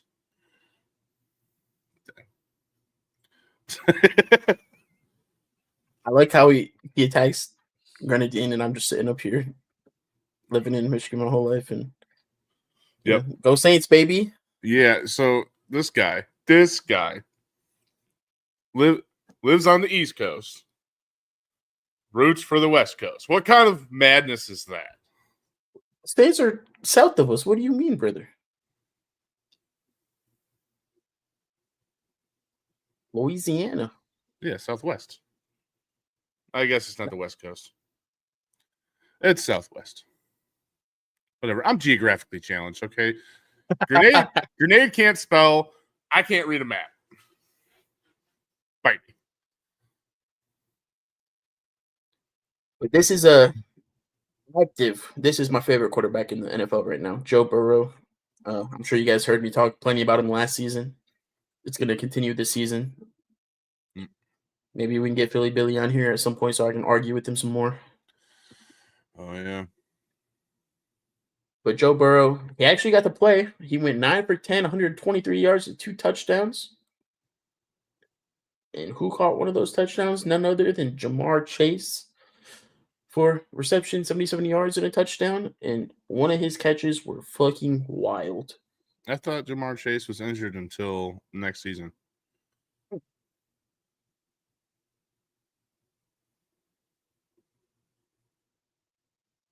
Are you actually looking that up right now? No, I'm looking up No. the catch he made. You should really look that up. And she's back, everybody. Welcome back, Elm.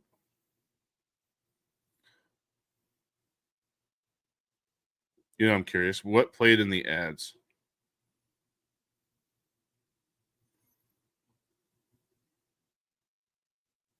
I got like a Transformers movie last time. That was pretty cool.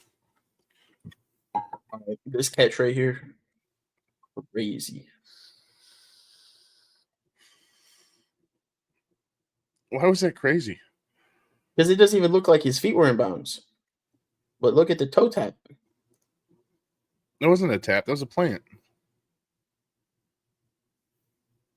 Watch it back. He planted.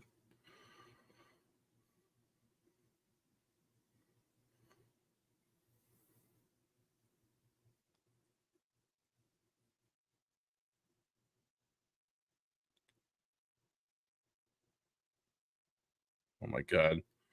Remind me never to use right you now. when I'm looking for security camera looks. Right now he's planted. Okay. Yep. Then when it looks like he catches the ball and like jumps up to catch it. And I mean you gotta watch it back in slow mo to Let's go to slow-mo.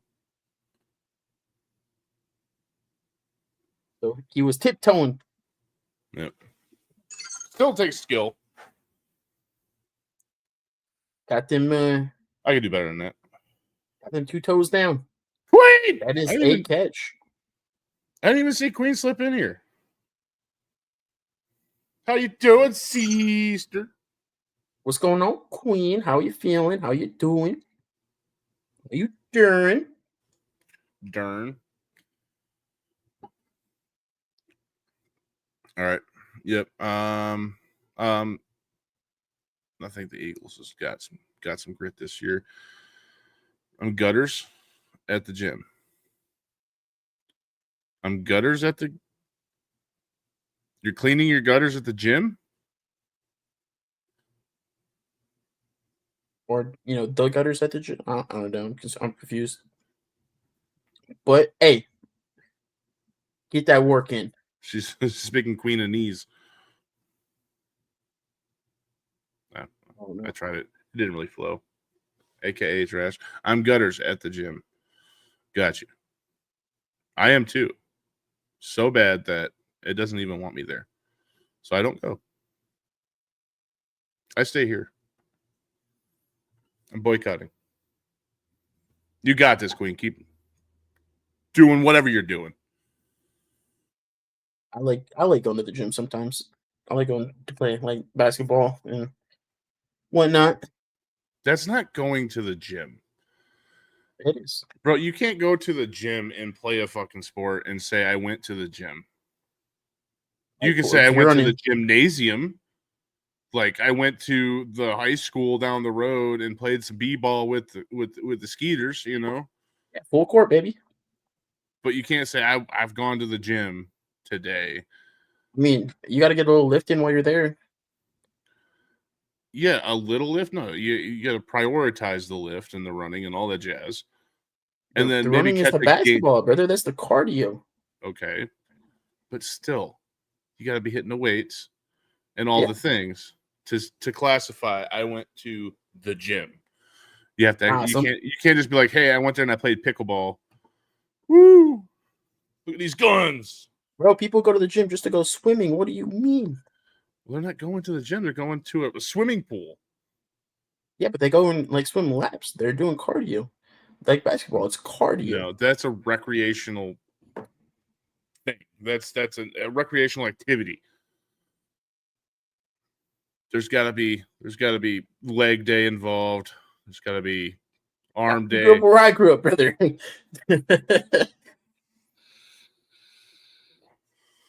Like, I used to go to the gym to get the best fucking smoothies you ever did find. And we literally would just walk in there and get a smoothie at the smoothie bar. And you're giving me shit for going to and actually doing something active? And then chill for a minute. We'd hit the sauna and then we'd fucking walk out. Hit the sauna so it looks like you did something? I got you. Yeah, it was always leg day. We're like, nah, fuck it.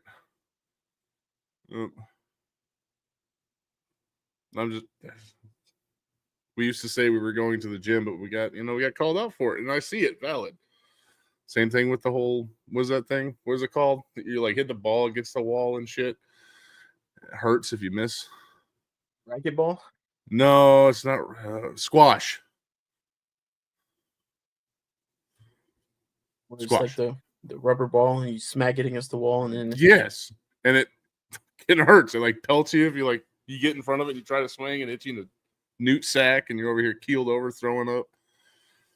Bad time, but it was fun. That is not working out. I agree. That's what I'm saying. You can't just go to the gym and not actually do gym related activities. If you're doing like recreational or sports, it's not gym. You can say I went and played b-ball. That's definitely called racquetball, by the way. Just squash? Yeah. Well, why was everybody calling it squash? I don't know. I've never heard it called that, to be honest. It's a racket sport.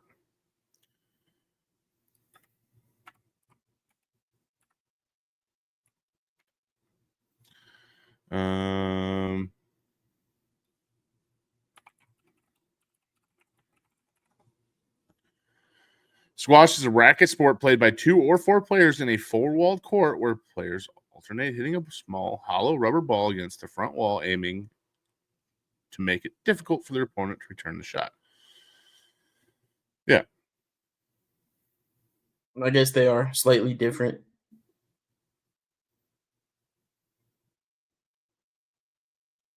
For squash, the ball's smaller and less bouncy.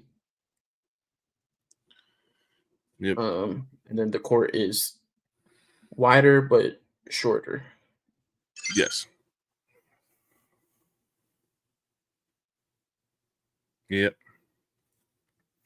But nowadays I just chop wood, stay buff. We gotta ad read, by the way. This girlish figure. What?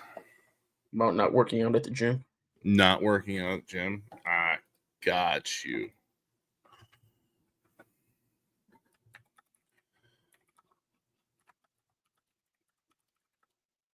Yo, have you ever got hit with a racquetball? That shit hurts, dog. Did I not just explain to you my incident? I wasn't listening. Sorry. Fucking per the use. I was, giving you what you give me every week. Bunch of bullshit. Yep. Anyway, so me and my buddy was playing. We went to the gym. It was one of those days that we were trying to like not go to the gym, but go to the gym because we were kind of like that whole Snapchat thing with the, what do you call it? Snap text or the chain. 1, 2, 3. You just got to keep the chain going. Snap streak. Snap streak. Yeah. So we were trying to like a gym streak, and we didn't want to do a damn thing, but we wanted to keep a streak up. So there you go. There it is. So we went there, and we played squash, and we were getting really competitive. And I jumped over to like get the ball, but I overstepped and I had like sand on my shoes and shit. So I slid like into the way, and the ball was literally just balls connected, all three of them.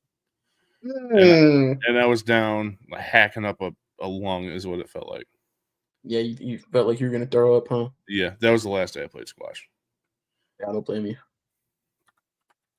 When I used to go to the YMCA in Flint, and we would run 5-on-5 full court, and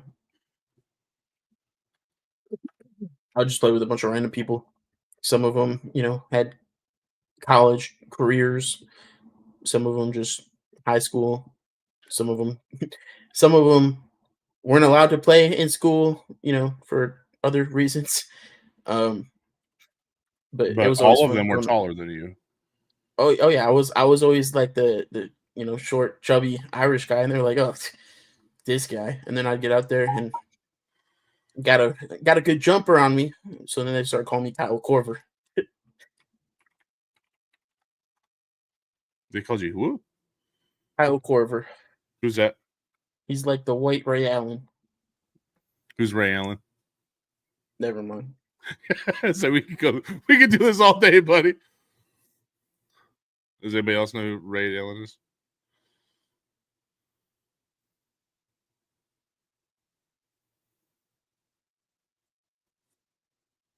All right. It is cooked, Good. I think. Gave me a copy and paste it over for me. Really? Just kidding, I got you. All right.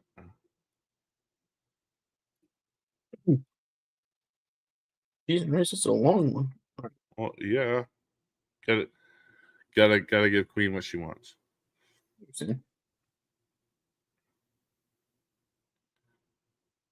Ready when you are, baby. Okay. They say summer bodies are made in the winter. And here we are, the middle of August, still waiting for that winter to show up. Yeah. Bourbon's been about to start his workout routine since the Bush administration. The first one. Goody's been thinking about joining the gym for so long that his membership card is now considered vintage. Bro, I've got the perfect plan. We start light, no heavy lifting. Just, walk by the gym twice a week. Like, let the inspiration soak in through the osmosis. You know what I mean? That's not how it works, Goody. The only thing you've soaked in lately is beer and regret. Valid. Wow. Hey, all right. At least I don't get winded trying to bend over and tie my shoes. All right, Bourbon? Slow. Watching you do that is like watching someone defuse a bomb underwater. Okay, Mr. Cardio. Last time you moved fast was when you thought you heard Taco Bell closed at 11 instead of midnight. Actually, it was when I raced your daughter to the golf carts for her birthday. Anyways, here's my diet plan. All right, I'm gonna skip breakfast. Then I'm gonna skip lunch. All right, and then I'm gonna eat like 6,000 calories at 11 p.m. like a raccoon in heat. Mm-hmm. Yep, I know for sure you are. And here we see the male in his natural habitat, not in the gym, but in the snack aisle, hunting for the double stuffed Oreos, which is always on the third shelf from the bottom. Introducing the newest fitness trend, couch Pilates. Mm-hmm. Step 1, Lay it down. Step 2, order DoorDash. Step 3, breathe heavy when the driver gets to the door. You know what's sad? The only 6-pack either of us has had in the fridge, and it's already down to 3. And let's be honest, one of those is worn because you dropped it when you were trying to take a selfie. I don't fucking take selfies. But we don't do push-ups. We do push-aways. Pushing away responsibility, pushing away the vegetables, pushing away the idea of getting off the couch. Look, brother, our cardio is running late. Our hit training, that's just us hitting snooze over and over again. Makes sense. Why lift weights when you can lift the remote? Why do squats? We can squat on the toilet scrolling TikTok for 45 minutes. Why plank when you can plank your ass in bed and binge watch 8 straight episodes of a show you don't even like? True that. Because we're not chasing abs, baby. We're chasing appetizers. I did hear dad bods are in.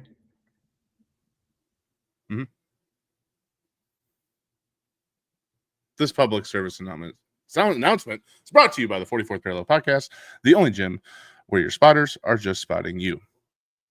Grabbing seconds. Perfect. I think Perfect. we absolutely nailed it. Yeah.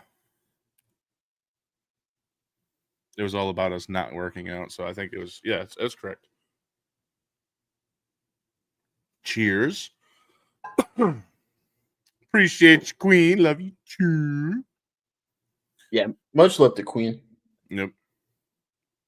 Here we are sitting on her ass talking about other people who work out, and she's actually watching us while she works out.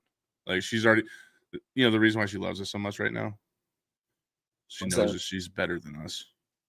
You know, I feel like I need to do like 10 push-ups or something. Push-aways. Yep, I do 10 push-aways. Responsibility. Movement. Getting up out of the chair. You gotta push it all away. Oh. Nah, my gym days are behind me. I think getting to the car, starting it up, driving halfway to the corner store is enough workout for me, Queen. Now, you say you got a bonfire going on with like unlimited whiskey, then I'll be racing there. Yep. That simple. But I mean, don't try to con me with some workout time. That ain't gonna work. If you tell me that you got Penelope over there, I mean, see you in a few hours.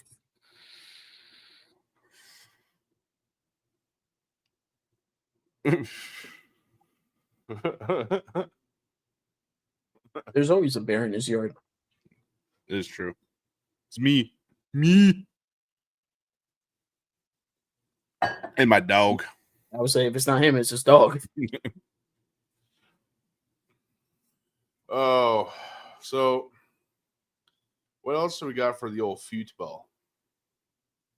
A whole lot. It's still, preseason, so nothing too crazy. But we Okay. do have an announcement. And Ooh. I didn't tell you this yet, but you are 100% partaking in at least one of these, even if you don't know what you're doing. I don't really care. Why would You're you? still doing it. You don't care about me. You've never cared about me. So what we do? there you go. We're running some football leagues. We're gonna have one that has a $50 buy-in for all of you fantasy fans that are playing religiously, know what you're doing. And then we're gonna do 2 free-to-play ones. One of the free-to-play leagues there's gonna be some prizes for the top 3. It's gonna be either Twitch biddies or subs.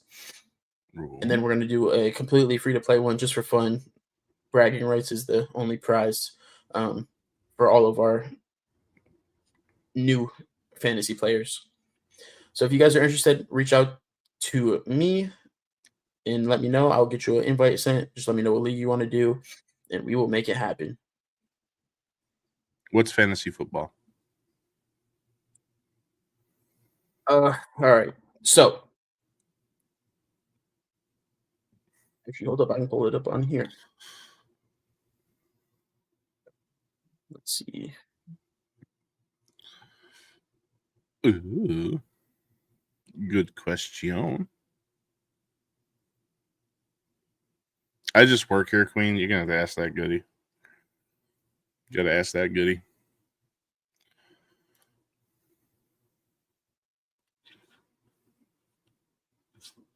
Maybe, potentially.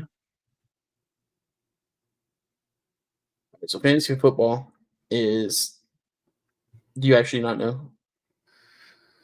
Or It's where a whole bunch of dudes come together and talk sports and pick people to go on teams. I don't understand the concept at all. all right. So this is going to be fun for everyone that could potentially be interested. Let's see. Oh, I didn't know sexist girls do it too.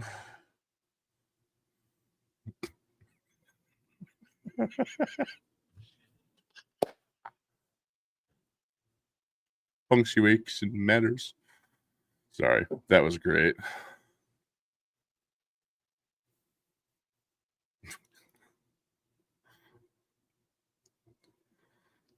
We got 1 minute, and we're going to do a mock draft, or at least a little bit of it. Sounds tiresome. You hate it here? Most people do. Most people just they show up and they say that. That's our motto.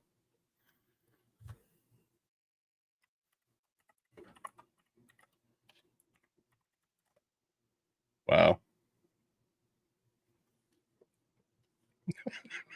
I can't even do that right.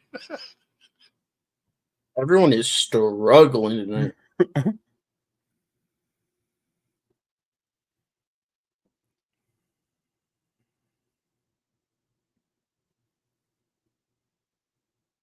The hell is going on right here? We're going to do a mock draft. 40?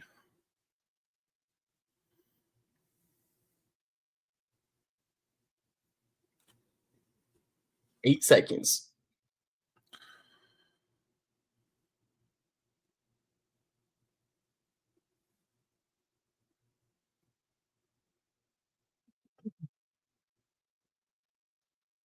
All right, we're in. Okay.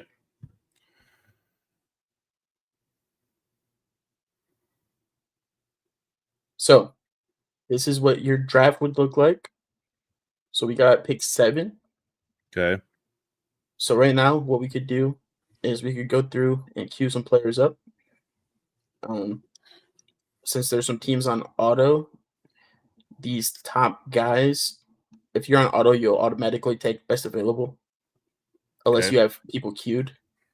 If you have people queued, then you'll take best available from your queue. So this is like the rankings for this is all positions. So Jamar Chase is considered to be the best fantasy pick. Bashawn Robinson is number 2. Justin Jefferson is 3. Saquon is 4. Jamar Gibbs is 5th, and so on. And then you can break it down by position. So you can look at QBs, running backs, wide receivers, tight end, flex, which is running backs, wide receivers, and tight ends, defense, and kicker. So this is the positions you need. This will be your starting lineup. So you need a QB, 2 running backs, 2 wide receivers, a tight end, and 1 flex, which could be a running back, wide receiver, tight end, or flex. I mean, or that's all, not or flex. Those 3 will be a flex. Then you also need a defense and a kicker. The defense is a whole team's defense, and the kicker is just the rest of them are just one position. We're picking fast, okay. And then you also get bench spots and 1 IR spot. All right, so CMC is available. Puka is available. I'm gonna go Amon-Ra St. Brown.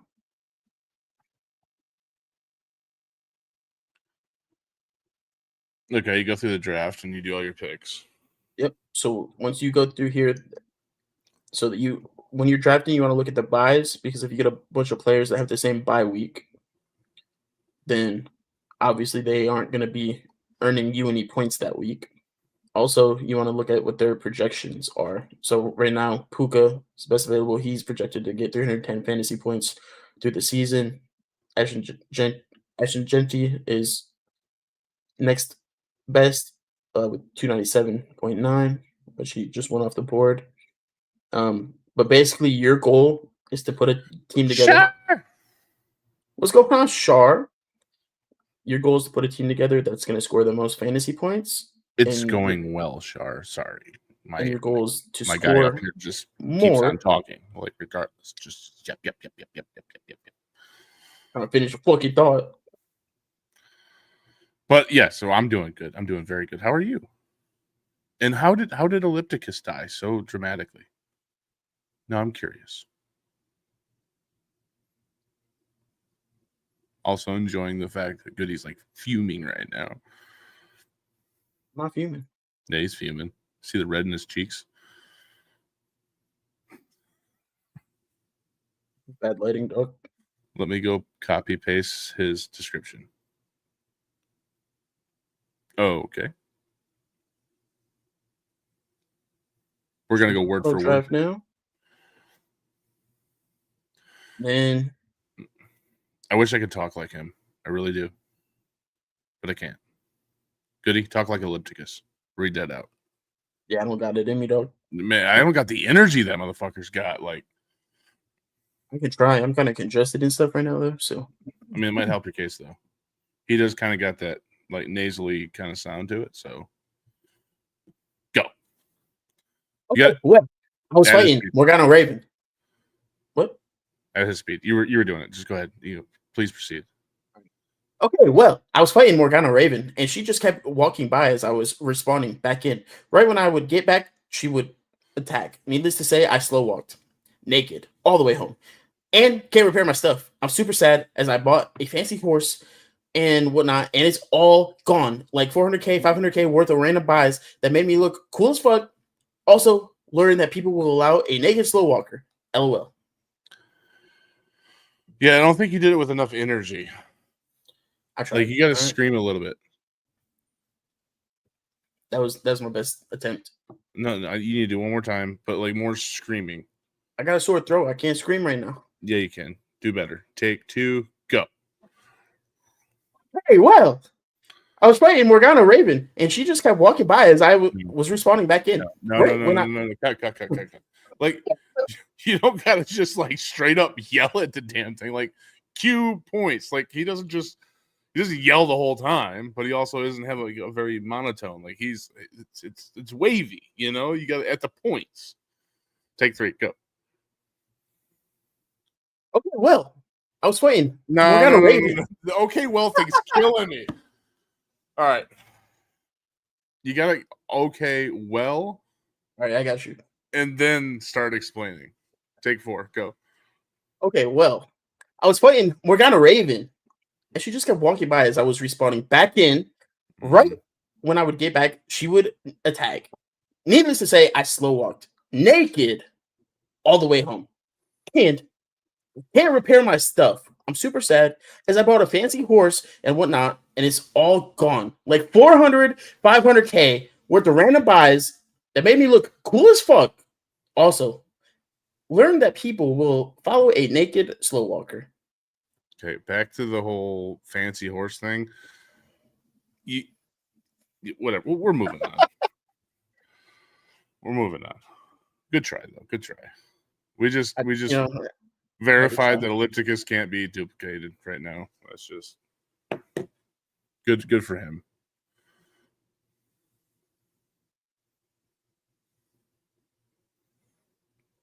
Do you wake the kid up yelling at the room like she fucking went on full on screaming mode? Good try, buddy. I'm proud of you. You know, you stepped out of your comfort zone. It's a thought that counts. I have no idea what the fuck he's talking about, though, Shar. The hell is a naked slow walker?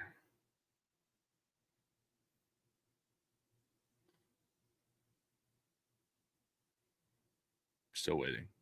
Someone I play with took ellipticus with him to learn, and he just calls him his guide. My guide. Yeah.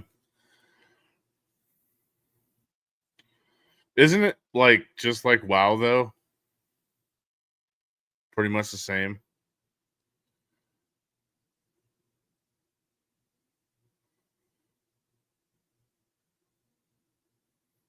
Okay, now it's making more sense here.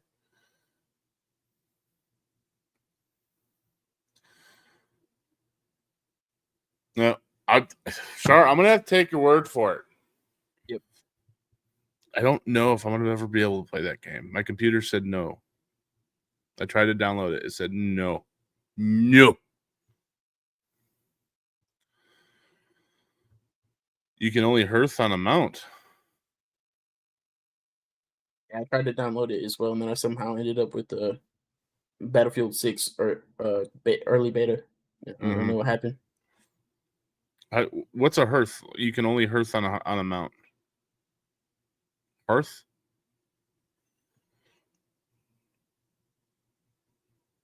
What is hearth?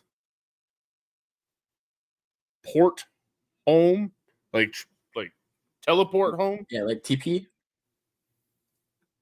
Fast travel? Okay. So hearth is called fast travel in this game. Now I'm already lost. Yep, hooked. Jeez, oh Pete Char. You lost me at the hearth. Well, I love that you're loving the game, though. You seem genuinely excited to play it. It's not my style, personally. I can't wait to mount so I can hearth.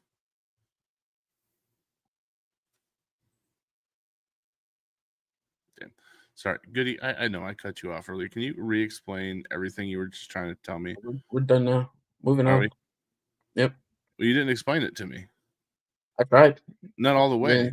And then you said I was just yapping. So because I said hi, Char, and then you started talking again. Like I said hi, Char, too. You got to be like, hi, Char, how you dern? You know, like you got to continue finishing my thought. Yeah, but you can't be like, blah, blah, blah, hi, Char, blah, blah, blah, blah, blah. Yeah, I can. Blah, blah, blah. Just because you can't follow along doesn't mean I can't do that, all right?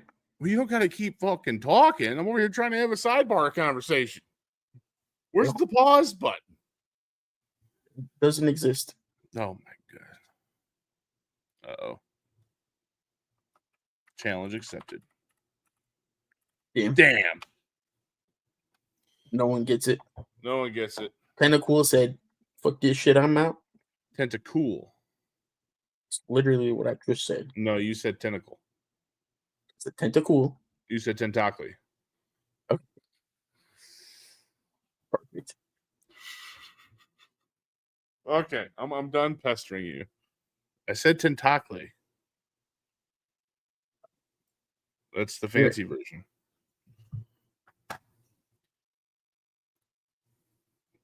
Weirdest fight ever? No, it definitely was not. You should see what happens after the show's over with, and this motherfucker's had a bottle of Penelope toasted. Oh, we need to get you chocolatey wasted again, and I'm gonna record this some bitch because we keep bringing this story up, and everybody's like, "Oh, Penelope toasted, Penelope toasted." Like you just hear it all the time. It's an iconic bottle with this guy. It is.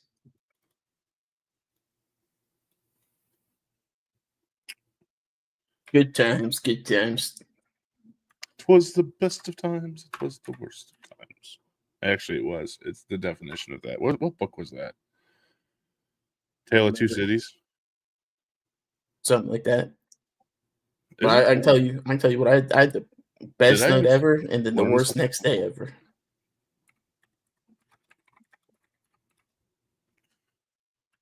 Holy shit! I was right.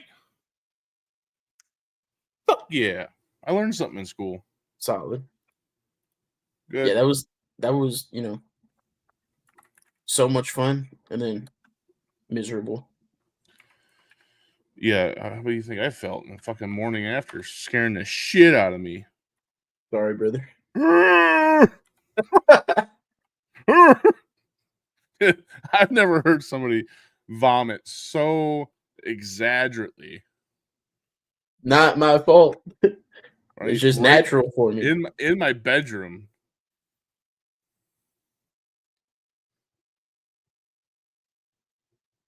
In my bedroom. It was so rude. Your bedroom. Yeah. You slept in my bathroom? No, bro, you were throwing up in the kitchen sink. Oh, I did do that, didn't I? Yes, you did. I was sleeping on the fucking sofa. Like 5 o'clock in the morning. Hey, brother, I was cooked.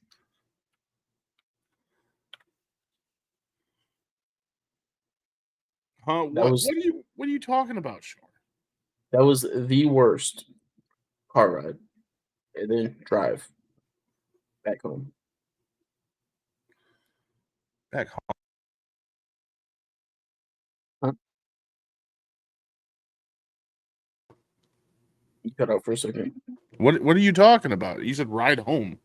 No, so that was the worst car ride and then drive back home the next day.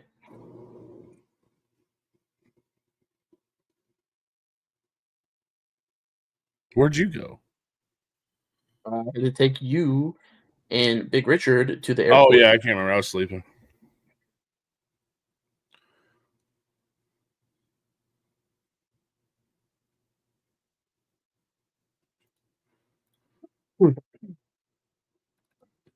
We ready to talk about some motocross now? For the love of God, yes. Perfect.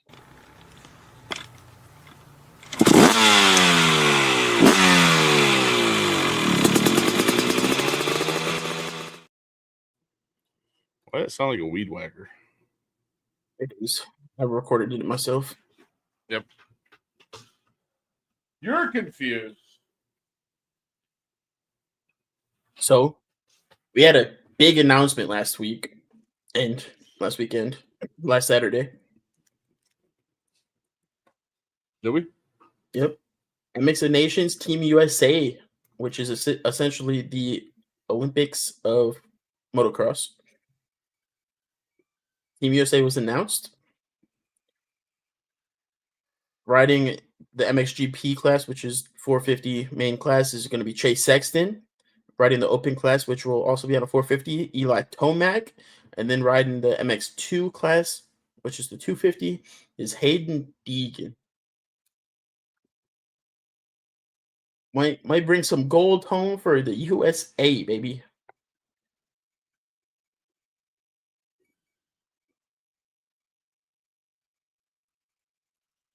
So should be a really solid team. Chase is actually, which we'll get into more, out for the rest of motocross.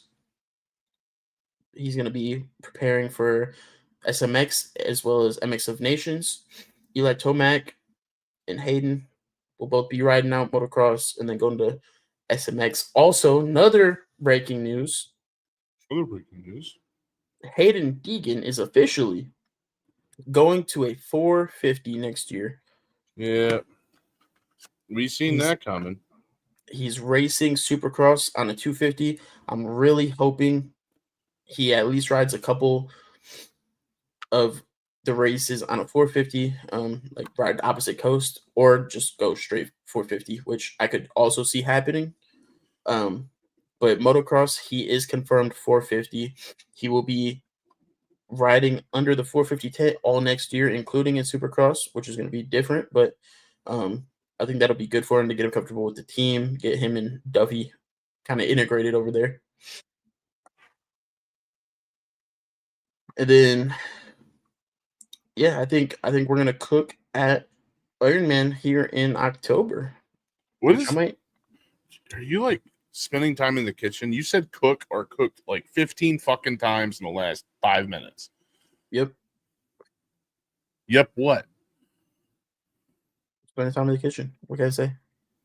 Levi Definitely. kitchens. Hey, yo, pause. Pause. No Diddy. You're gonna sleep here soon, like right here, right now. You're just gonna sleep and chat on the podcast. Were that boring, huh? Damn. Middle of the floor.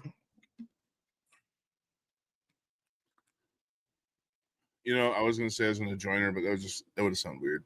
But I am tired as well. Well, we're almost done.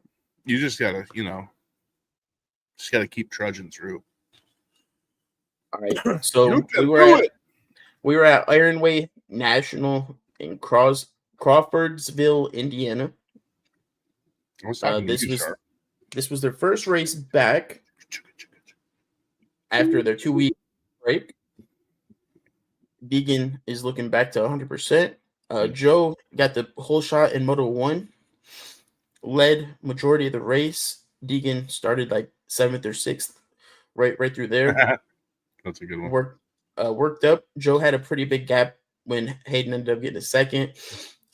Was able to keep it around 3 seconds for most of the race, and then actually got it up to 7 seconds at one point. And then Deegan got I don't know if he got a second win or if he just like kind of settled in to kind of find the lines that was working for him. But he ended up catching Joe, passing Joe, and gapping Joe. Damn, like he 5 did a minutes. lot to Joe. Jeez, Joe. Oh, jeez, Joe. So he ended up winning by a little over 6 seconds in Moto 1. And then in Moto 2, Hayden whole-shotted and never looked back. Joe was able to keep it somewhat close for a little bit, and then Hayden ended up winning by like 11 or 12 seconds. Malibu. What is going on, Malibu? Malibooty. Malibooty. I wonder, do we got that one here? Probably not. No. Hey, you guys. Wrong studio. Mel, I'm sleeping soon, but hi. And night. That's Nene. Shower with the 65 biddies. Oh. Drop them out, well, let me see them biddies. Gonna take a long look at those Tego biddies. Throwing a lot, but throwing about 50. Come on, let me gander it in biddies.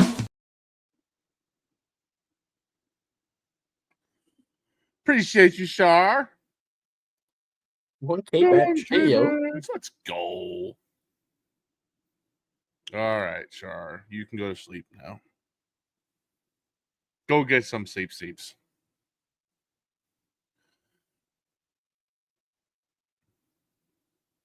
So 250s, Hayden went 1-1, Joshimoto went 2-2, and Tom Vial went 3-3. You said 2-2. Yeah, I did. So Hayden has a 51-point lead right now. If he wins this weekend, he will be the 2025 250 motocross champion and back-to-back champion at that. I hope he loses. If he loses, unless something crazy happens, knock on wood, he's still most likely gonna win the championship. Most likely. Yeah. But there's still a chance. There's still a chance. Come on, Joshimoto. Not a Honda guy, but fuck that guy. You know what I'm saying? Kid just gets on my nerves. Reminds me so much of Goody. So right now, how the points are, Hayden could not race next week, and Joe could go 1-1. And Hayden would still be up by 1 point going into the last round. You know, that's what he should do. I feel like he's cocky enough to do it too. Oh no! Now that he announced, going on the 450, he's out here trying to get all the 250 wins he can. That'd make it more interesting, though. Make it a race. I don't know. Who's his next Yamaha teammate? Voland?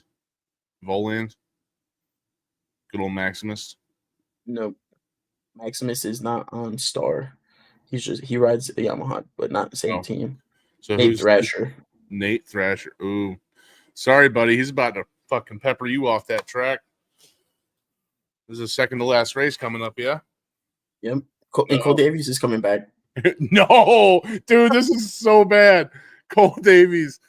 Oh, sorry, buddy. He never stood a chance. Dude, this motherfucker is gonna get up around the corner. It's just gonna be bam. And then the poor guy's gonna go one lap around, and somebody's gonna take a bike to his back again. Hey, honestly, Cole Davies being here might be good for Deegan because that might push Joe back even more. Because right now, it's Hayden and then Cole. Those are Hayden and then Joe. Those are the two best guys in the class. But if Cole rides like he was riding in Supercross, he's gonna be up in the conversation. Are you ready for that exception you were talking about? Cole Davies is going to come back with an aggression, drive Deegan off the track, cause some sort of injury, and then he's going to be out for the rest of the season. Bro, I'll be so fucking mad. That's your anomaly right there. Wild take. Wild take. But anything's possible.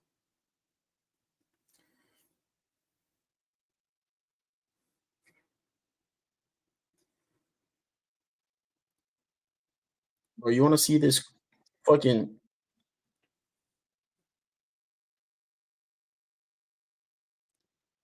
Second, let me... Honestly, I want to see...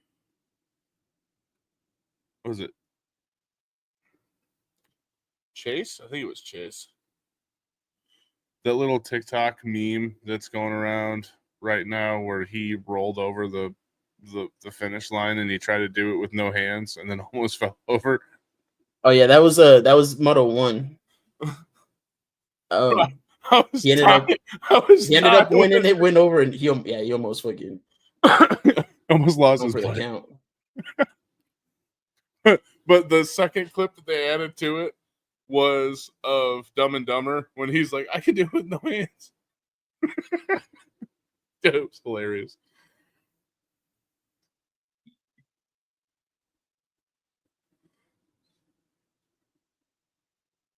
I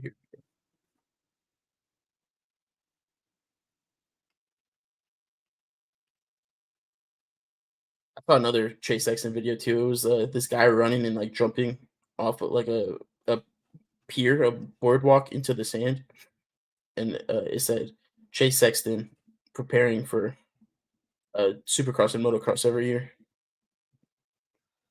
just running and face planting into the sand off of jump. That's fair.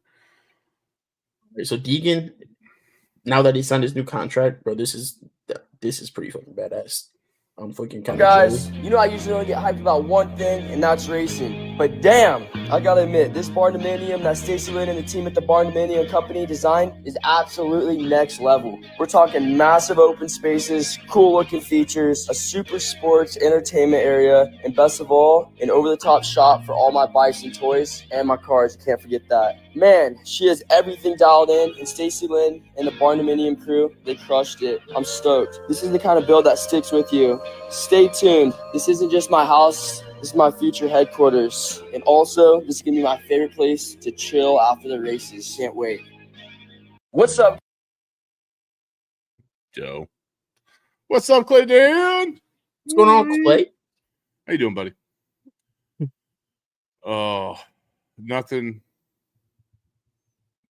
makes me happier than hear a 15-year-old kid talk about this freaking dream barndominium home thing that he's building.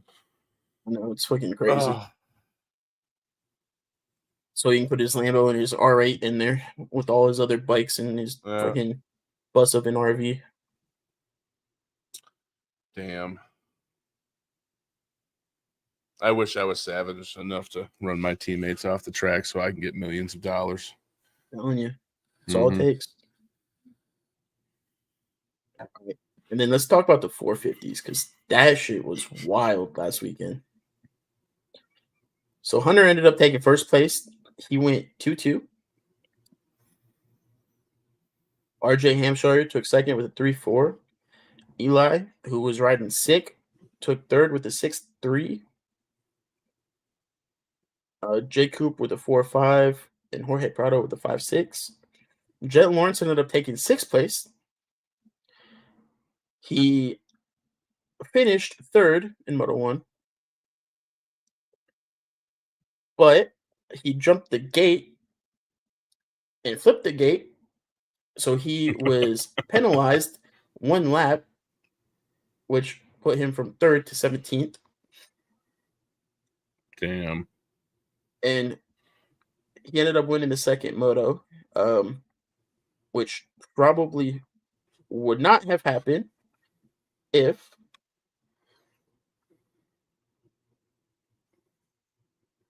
he was in here. This actually, oh, right here. Okay, apparently he took 10. So Chase Sexton, he took 1st in Moto 1, and then he took 40th What the fuck happened to him? in Moto 2. Let me see if I can find that real quick.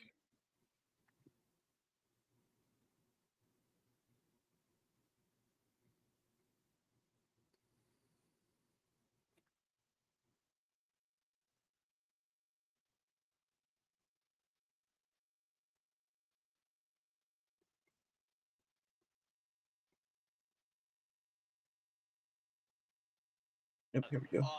No, Chase just went down. No. What the hell just happened? No, Chase just went down. No. Oh, damn. He was What the trying to hell shit and just get, too. wasn't Yep. That's it. I think that's it. Nope, he's fine. The front tires. Wow, Chase is going to DNF this race because of that. He's still trying to get that figured out, and he might be done here. Yeah, I'm curious. I saw those guys now.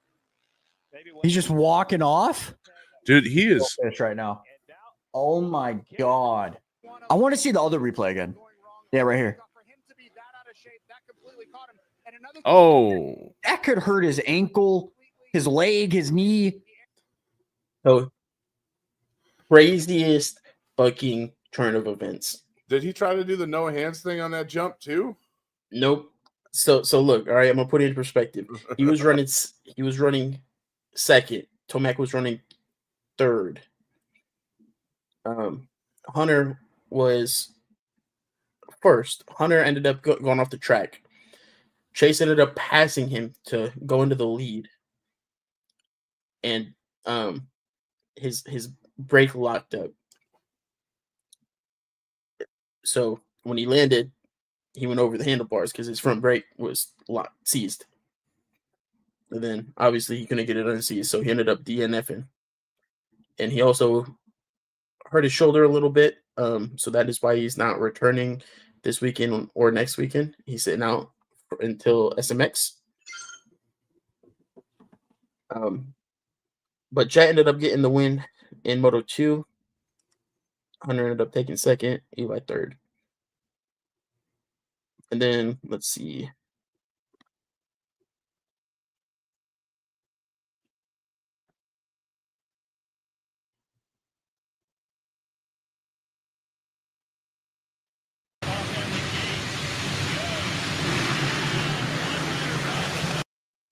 So because of that right there, he got a 1 lap penalty and took 17th in Do the it first again. race.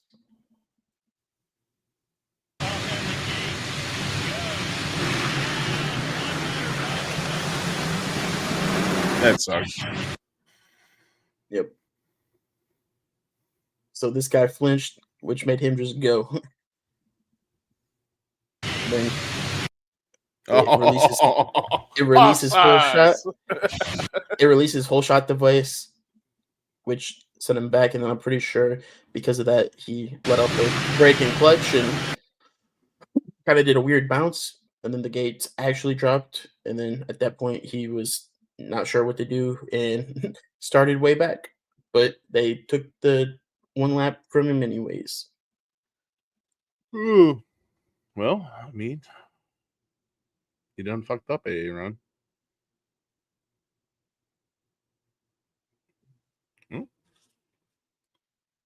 Fun times.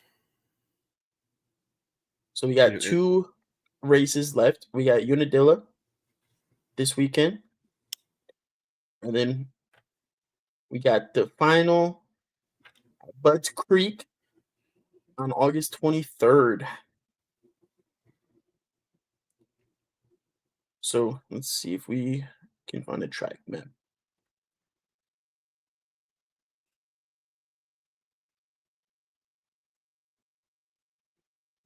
Not AI mode. Let's see the answer. Shoot.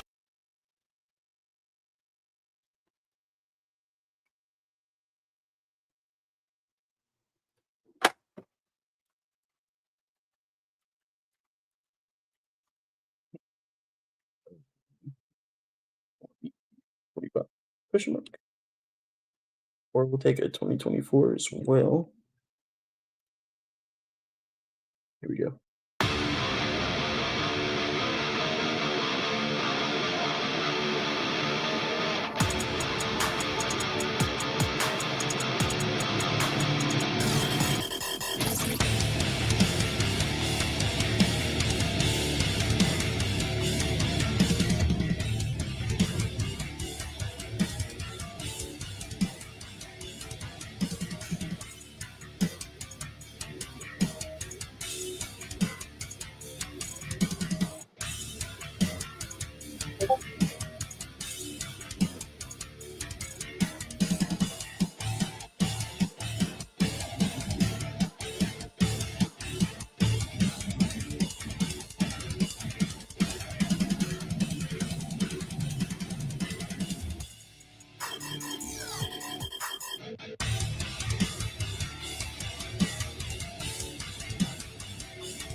Me too, boo.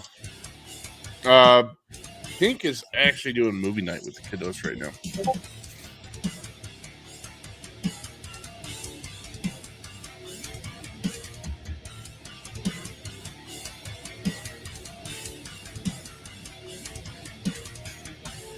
That's gotta be a wild turn right there.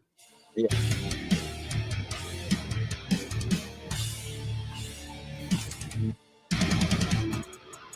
Dude, I just want to be Aladdin so bad right now. I want to ride that Yamaha flag. That looks really fun.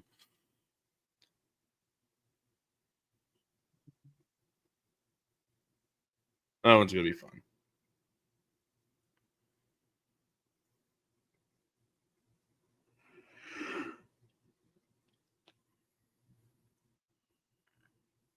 Okay, 2024.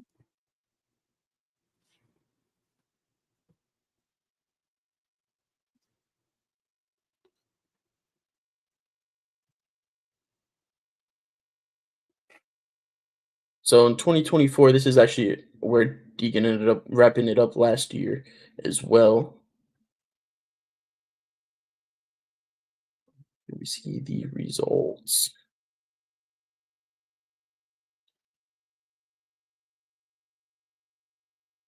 So I ended up going 1-2. And I'm pretty sure in Moto 1, yeah. Right, so he beat Levi by 1.5 seconds here last year. Okay. Levi Kitchen was actually, pretty solid last year. This year, I don't know what happened to him.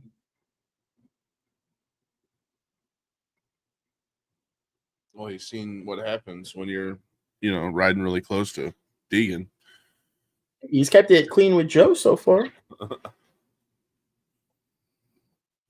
Until next weekend.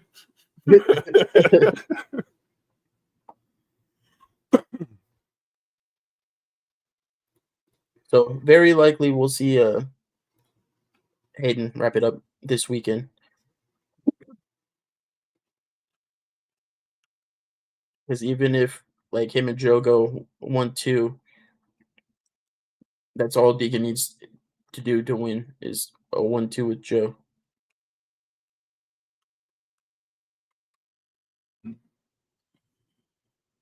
Well, he's unfortunately going to win.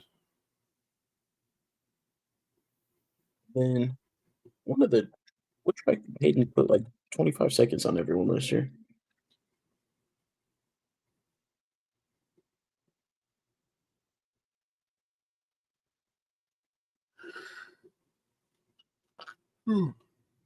Sorry. It was Bud's Creek last year. He ended up putting a 25-second gap on second place. Yeah, I think I remember that because we were watching and you were actually kind of pissed because they weren't showing any footage of Deegan racing. It was all the Oh, I battle lied. between second through fourth, like fifth. I lied. By the way, he did not wrap it up at Unadilla. He wrapped it up at Bud's Creek last year. Chicken lady! Everything's good, chicken lady. Everything is great. Now, Goody's in his prime time right now because his boy Deegan's about to take the cake. Yep. Nothing bad could happen. What's good with you, chicken lady? How's Mr. Chicken doing?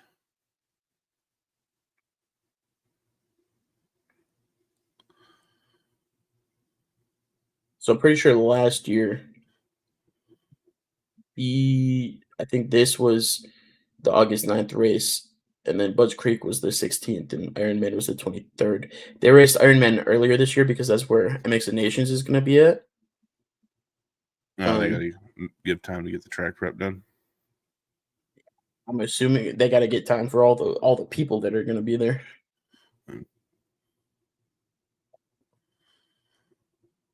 Mm. Make sure the grounds are pristine.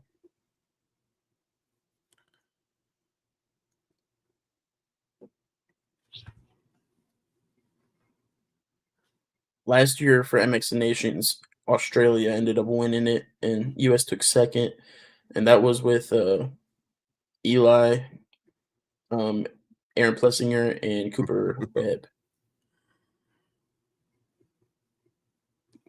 What Borings game? Borings. Oh my God. Speaketh the English. What boring games are you talking about? I feel like he plays exciting games. Except for Raft. I don't know whose idea was for you to play Raft, but ugh. Ugh.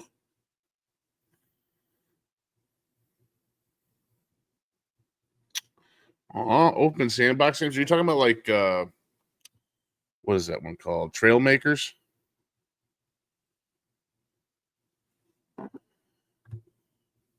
I think it's classified as open sandbox.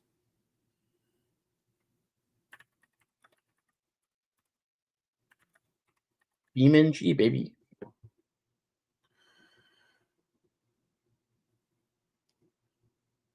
Grand Theft Auto is considered an open sandbox game?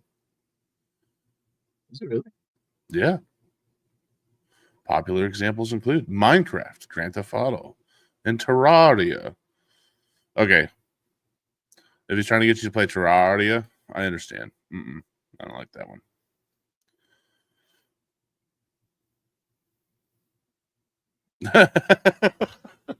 All right. Gotcha.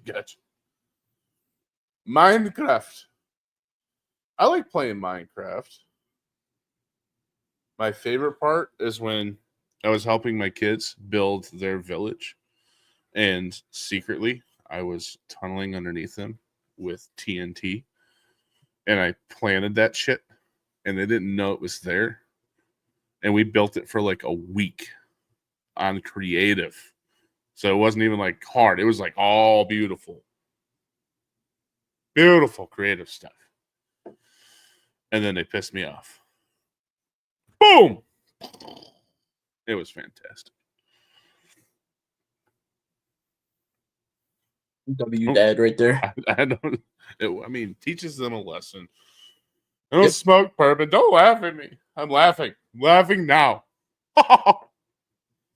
Yeah, but no, it was absolutely. I felt like shit afterwards. I really did because they were crying. It was so bad.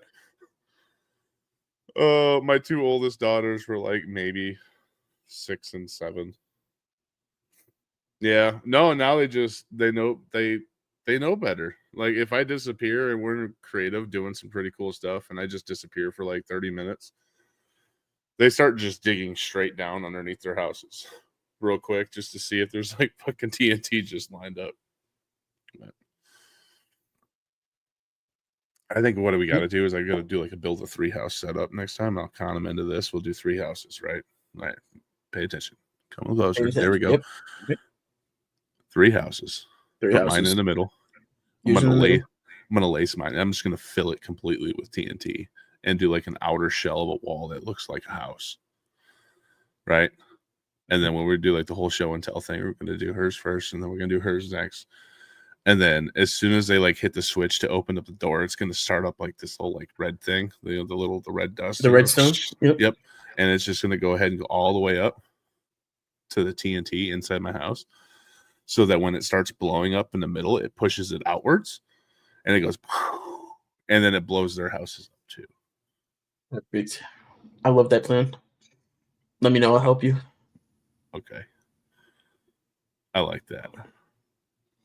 Thank you, Chicken Lady. I would never have came up with this plan if it wasn't for you coming in tonight. You are the reason that my children will be crying in a week. And then they're going to be like, why? Like, all made possible by Chicken Lady. ETV Chicken Lady. That was fun. Okay. Alexa, remind me to blow up my kids' houses next week. Thank you.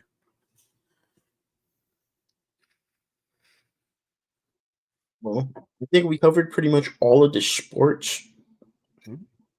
So do you have anything you want to touch on or talk about before we head on out of here?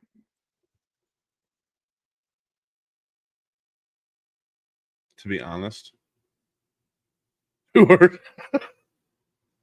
Goody hurt me when he touches me inappropriately. It was on this image where he touches you. Damn it, he even stole my doll. I don't even have it anymore. You need You it. need The Jesus. The Jesus. Oh, yeah. Yeah. Yeah, I do. I'm going to see him after next week. Easier to ask for forgiveness. Guys, Bourbon's breaking up with me, by the way. Are you the one spreading that shit? What is that? I can't see it on the computer. Not sure. Hold on. But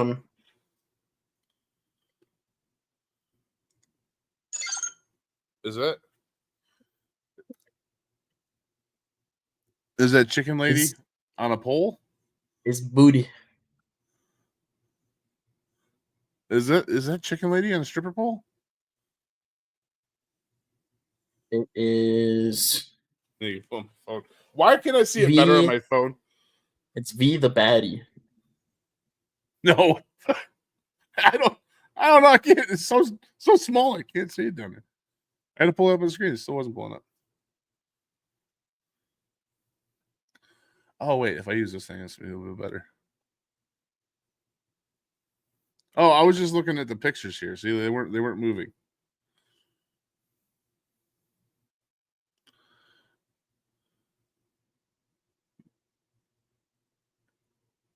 VT Fiva.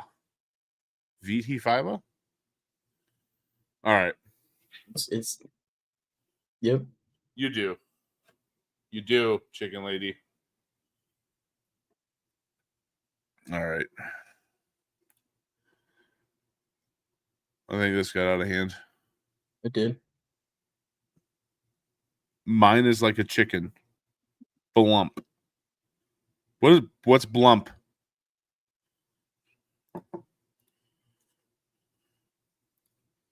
Oh, plump. I didn't know if we were like speaking new age terminology that like my kids say every 5 seconds. I have to look up every time they say something new that comes out of their mouth. Why did I just Google? I just Googled plump. Okay. We are cooked. I'm cooked. He's cooked. I'm cooked. I have not had enough to drink tonight. Oh, a skippity brain rot today. Yeah, this whole is that the skibbity toilet dude? Is that what you're talking about?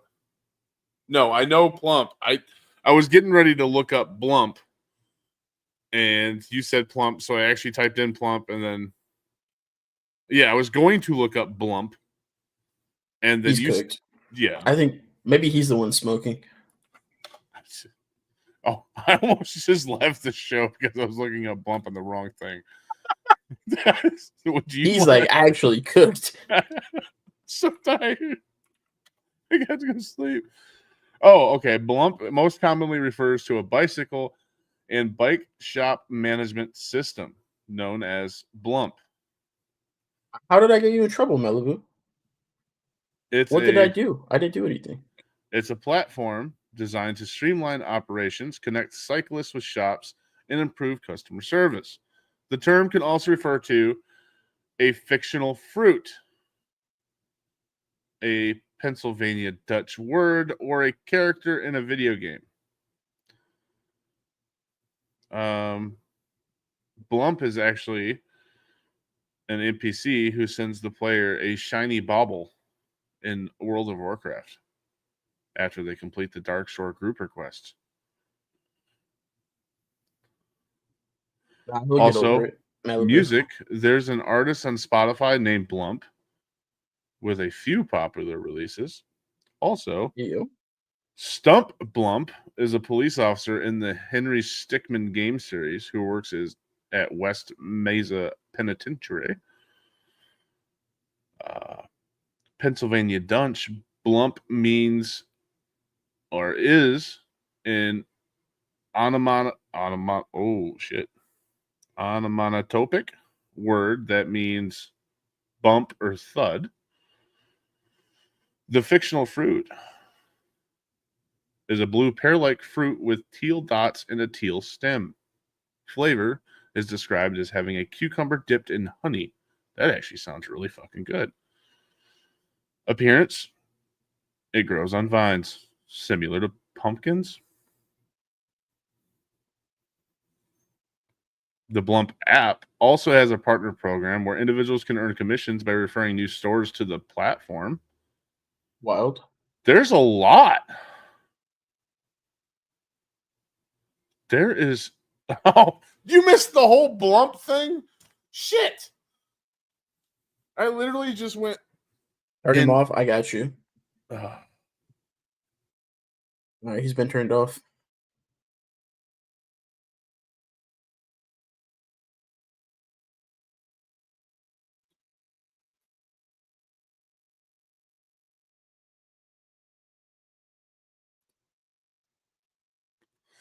Okay. Now that Goody's muted.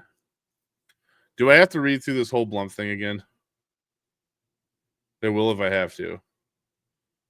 Because if you came in, chicken lady. If you came in with cucumber and honey, then you missed half of it. We'll cover it in another episode. We'll put that at the top of the list. Yeah, he's Sorry, I'm so tired. Look at what I said to you. When? Like 3 minutes ago. Oh, it's in private chat. Yeah. Maybe we can. I wasn't sure if you had a timeline that you wanted to. I feel like it's already been kind of noticeable, but so we will announce here that and this time only, so whoever's here today actually gets to hear it. Unfortunately, I will be seeing less and less over the next couple months. I'm actually getting to that, chicken lady. So the project that I was working was supposed to end like end of July. It got extended to the end of November or beginning of November. So up until then, I'm going to be kind of at work a lot more, starting super early in the morning. And then like I didn't get off until Goody was already halfway through the sports show. So that it is a good and bad thing. It's great. It's great for money, and I like money. Great for the family. I'm just gonna be tired.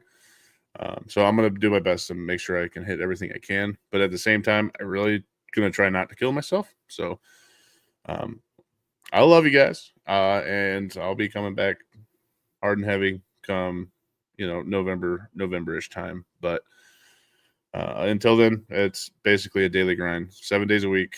And I start work at 6 o'clock and I don't get off until about 9. So going to be hitting everybody up with the supports as much as I can when I have decent signal and I'm not being too busy at work. But it's pretty much on the road all the time. So for anybody who hates that I support them while I'm driving, that's what it's going to be. So sorry about that. But it is what it is. Until November. And then we can go back to partying all the time. Yeah. After November, we'll be back to normal, back to your regular 44th scheduled show. Yep. But until then, you get to see a lot less of my ugly mug and a lot more of that handsome, devilish Yale kid over there. I was going to say guy. He's, 16 now? 14. I'll take the 14 extra years, though. Yep. 14 with a big-ass orange beard. I am healthy, just overworked. Yes. I'm actually not even. I had maybe a half a drink tonight. This is. He's just too tired. I'm too tired to even drink. Oh, so Thanksgiving bourbons all around. Fuck yes. Then, for any of you that are in here that are going to be on the podcast in between that timeline, if Bourbon is unable to make it. We will have Queen filling in just to give you guys that heads up. Yep. And when she's available, and if she's not available, then you just get to talk to me. I'll be able to pop in a little bit later, but I just might not be able to start the show at 8 o'clock, which means the show might actually start on time. Chicken Lady, you're in November. You're good. You're after. Oh, she cancels because she has to deal with me. Oh, I get it. Yeah, she doesn't want to deal with me. Touche. I don't blame you. Goody. Go click the duck. Got you, dog. Yeah, don't do that. You're the one that started it. Oh. No, you, Chicken Lady. Yep. I can't wait to do your interview. I'm gonna ask you about that one time that you smoked and why you were dipping your cucumbers in honey. It's gonna happen. Yep. At approximately 10:36 p.m. Eastern Standard Time. Approximately. On August 13th of 2025, you said that you were smoking and dipping your cucumbers in honey. Tell us all about that experience. That's when I'm gonna go right back into, demonic mode and talk about blowing up my kids' as Minecraft. If you ask me that question, and we're gonna do an entire hour segment. And yeah, in how you are the one that inspired me to blow up my kids' Minecraft castles. We've moved past houses. We're building castles now. And with dungeons filled with TNT. He's blowing up the whole kingdom. Oh yeah. But Goody. Where are we taking this shindig? Honestly, I have no idea. I was hoping you had someone in mind. Me? Yeah.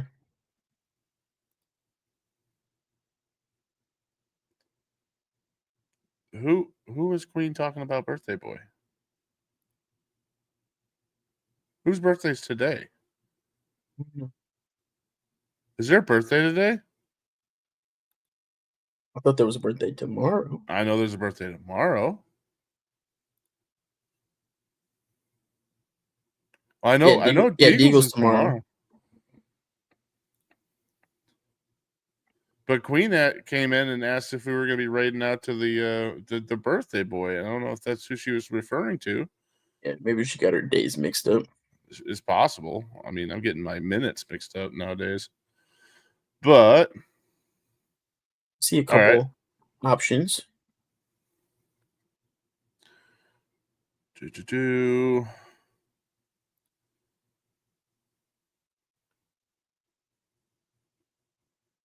All right, I know where I want to go. It's been a hot minute since we've seen Persnickety. And I see Persnickety is on. I want to go to Persnickety. All right. Again. All right. Much love, everybody. Thank you guys for coming out and hanging out with us, keeping us company. Okay. We love you. Be safe driving. I think she just, She in and out. catching back up. I don't know. Got you. Have a great night, guys. Love you, Grenadine. Love you, Malibu. Love you, Chicken Lady. Yeah, much love, everyone. All of you. Big W's. Yep. Big hearts. Out to you. Let's go take a look at Persnickety. It's been a while since I've been over there. So let's show her some much love, guys. Without further ado, hey, we're out of here. Peace out.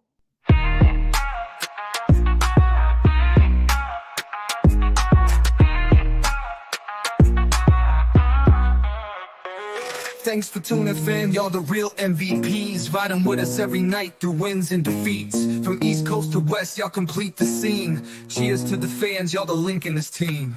Hoops and touchdowns, y'all kept us live. From the courts to the fields, kept the chatter in stride. Watched every highlight, every buzzer beat. Tapped in every night, keeping the vibe so sweet. Applause to the fam, ain't nothing but love. Cheers to every viewer, y'all rise above. This 44 show, y'all kept it strong. We'll be back, no doubt, keep rolling along. Applause to the fam, ain't nothing but love. Cheers to every viewer, y'all rise above. This 44 show, y'all kept it strong. We'll be back, no doubt, keep rolling along.